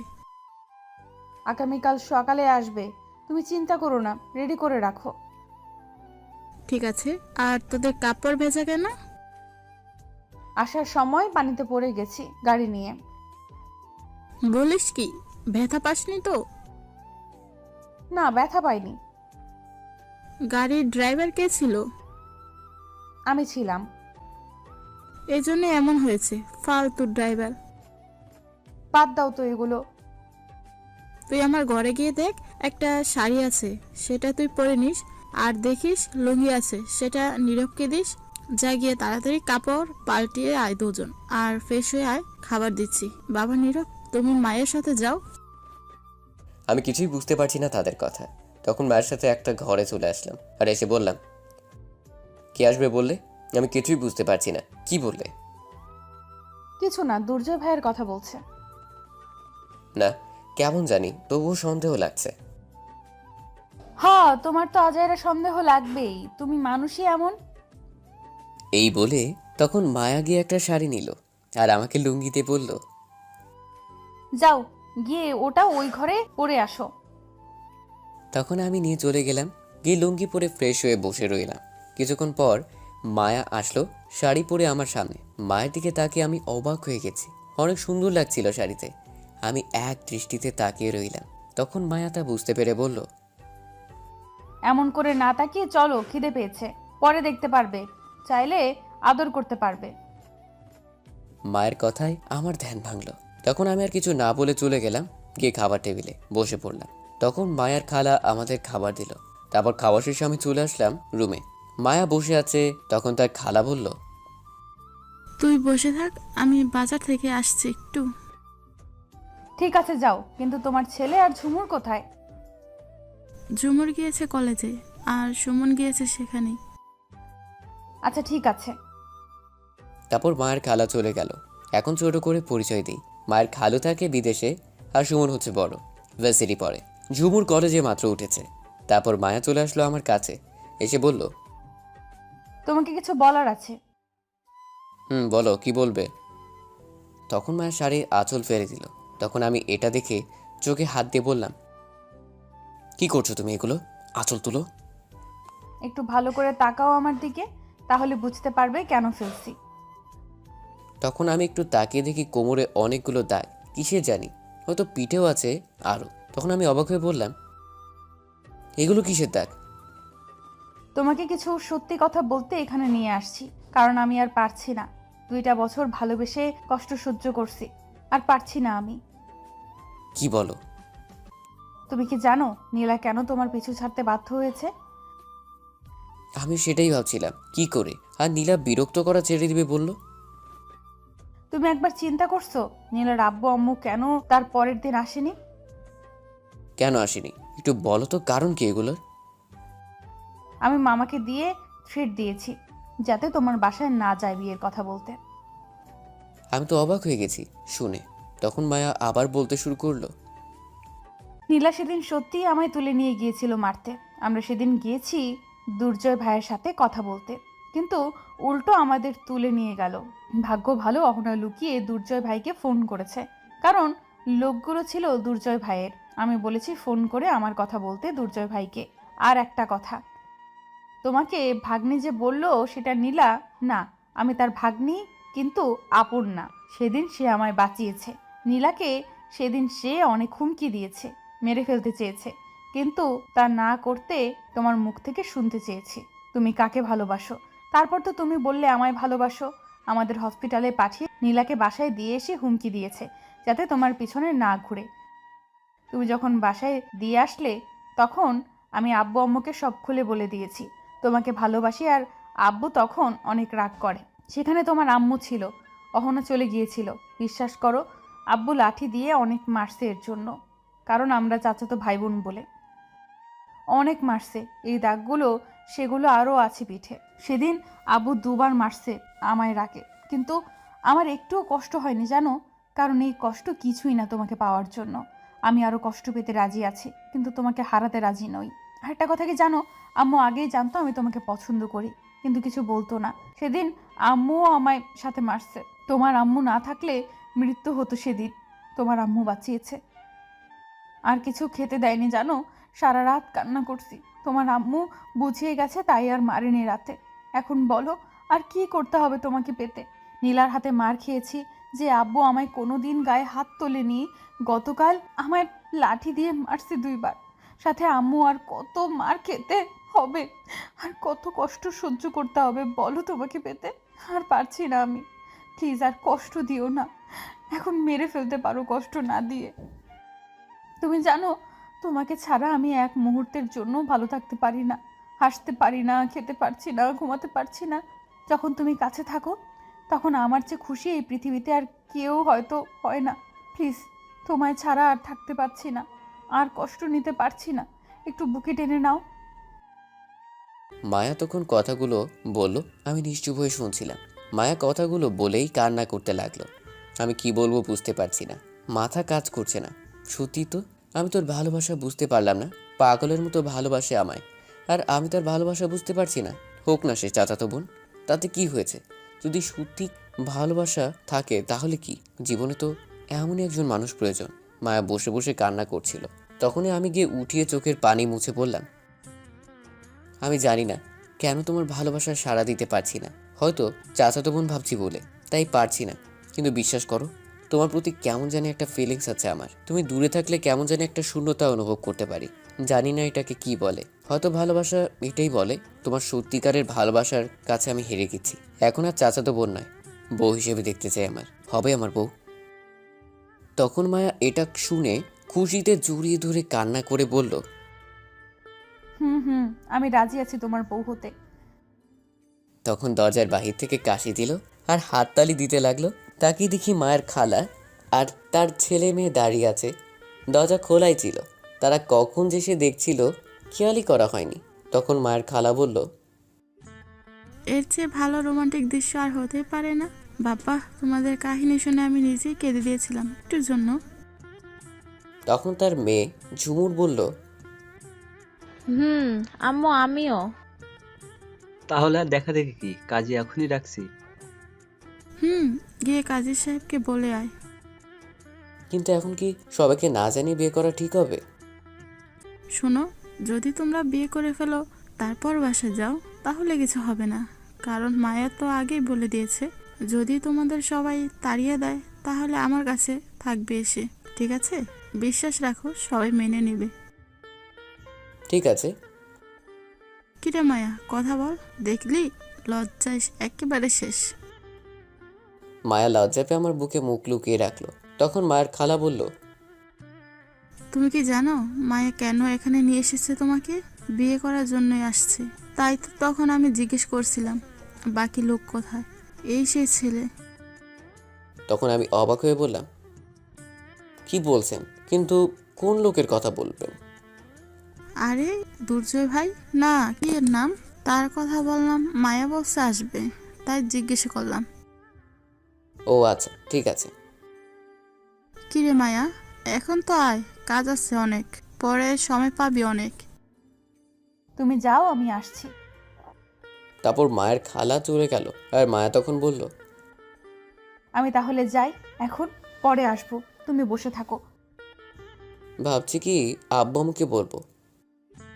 সমস্যা নেই, আগামীকাল আমরা চলে যাব, তখন গিয়ে একেবারে বলবো। ঠিক আছে, তাহলে তাই হবে। তারপর মায়া চলে গেল আর আমি বসে রইলাম। সন্ধ্যায় কাজে নিয়ে আসলো। আমি জাহিদকে ফোন করে সব বলে দিয়েছি, তাই জাহিদ এখানে আসছে। সাথে আমার আরও 2 বন্ধু আসলো। ফাহাদ আর সাব্বির আসার সময় শাড়ি আর আমার জন্য পাঞ্জাবি নিয়ে আসলো। তারপর কাজী বিয়ে পড়িয়ে চলে গেল। তখন আমি আর সব বন্ধুদের নিয়ে আড্ডা দিতে লাগলাম বাইরে। তখনই আম্মু কল দিল। ফোন রিসিভ করার পর বলল, কিরে আজ বাসায় কি আসবে না? না আম্মু, আমরা মায়ের খালার বাসায় আসছি, আগামীকাল আসবো, আজ আসতে দিল না। ঠিক আছে আয়। আর একটা কথা, তোর চাচার সাথে বসে আমরা একটা সিদ্ধান্ত নিয়েছিলাম। কি আম্মু? তোর আর মায়ের বিয়ের কথা বললাম, সামনের মাসে বিয়ে কিন্তু। সত্যি বলছো আম্মু? কিন্তু কি? কিন্তু তুই তো সেখানে গিয়ে বিয়ে করে ফেললি শুনলাম, আমাদের না বলে। ঠিক আছে আয় বাসায়, তারপর দেখাচ্ছি। আম্মু, তুমি কি করে জানলে? মায়া আর তোর বন্ধুরা বলছে। এই বলে ফোন কেটে দিল আম্মু। যাক, চিন্তা নেই, আম্মু তো রাজি আছে, সবাই রাজি আছে, কিছু মায়ের খেলে কিছু হবে না। তখন জাহিদ বলল, দেখলি তোর পরিবার সবাই রাজি। আমি আগেই বলেছিলাম তোরা রাজি থাকলে পরিবার কিছু বাধা দিতে পারবে না। ঠিক বলেছিস। তারপর আরও কিছু আড্ডা দিয়ে চলে আসলাম বাসর ঘরে। রুমে এসে দেখি মাত্র 10টা বাজে। গ্রাম তো, তাই সময় যেতে চায় না। মায়া ঘোমটা দিয়ে বসে আছে। তখন আমি দরজা বন্ধ করে কাছে আসার পর মায়া কার থেকে নেমে সালাম করে বলল, চলো এখন শুরু করা যাক রোম্যান্স। এত জলদি না, একটু পর। আগে বলো, তুমি আম্মুকে সব বলছো কেন? আরে আমায় ফোন করে বলেছে তোমার আম্মু আমাদের বিয়ে ঠিক করেছে, কারণ আমি সকালে রাগ করে বাসা থেকে এসেছি, তাই আম্মু আব্বু সবাই কথা বলে ঠিক করেছে, তখন আমি বলে দিয়েছি। যাক, খুব ভালো কাজ করছো, চিন্তা কমিয়ে দিলে। তখন মায়া আমায় খাটে ধাক্কা দিয়ে ফেলে দিল আর বলল, হয়েছে হয়েছে অনেক দিন ধরে আদর করতে পারি না, আজ সব আদর করব। আর একটা কথা, আমার 2টা বেবি লাগবে কিন্তু তোমার মতো। ঠিক কি আর করা, একটু কষ্ট বেশি করতে হবে, আমার সিনিয়র বউ। চলো শুরু করি তাহলে। এই বলে মায়া আমার উপর ঝাঁপিয়ে পড়লো, আমার ঠোঁটগুলো তার দখলে নিয়ে নিল, তারপর কিস করতে লাগলো। তারপর না, আর বলবো না, লজ্জা করে। আর বেশি গভীরে গিয়ে লাভ নেই, বাকিটা ইতিহাস। এই ইতিহাস জানতে হলে বিয়ে করে বাসর ঘরে যান, তাহলেই জানতে পারবেন।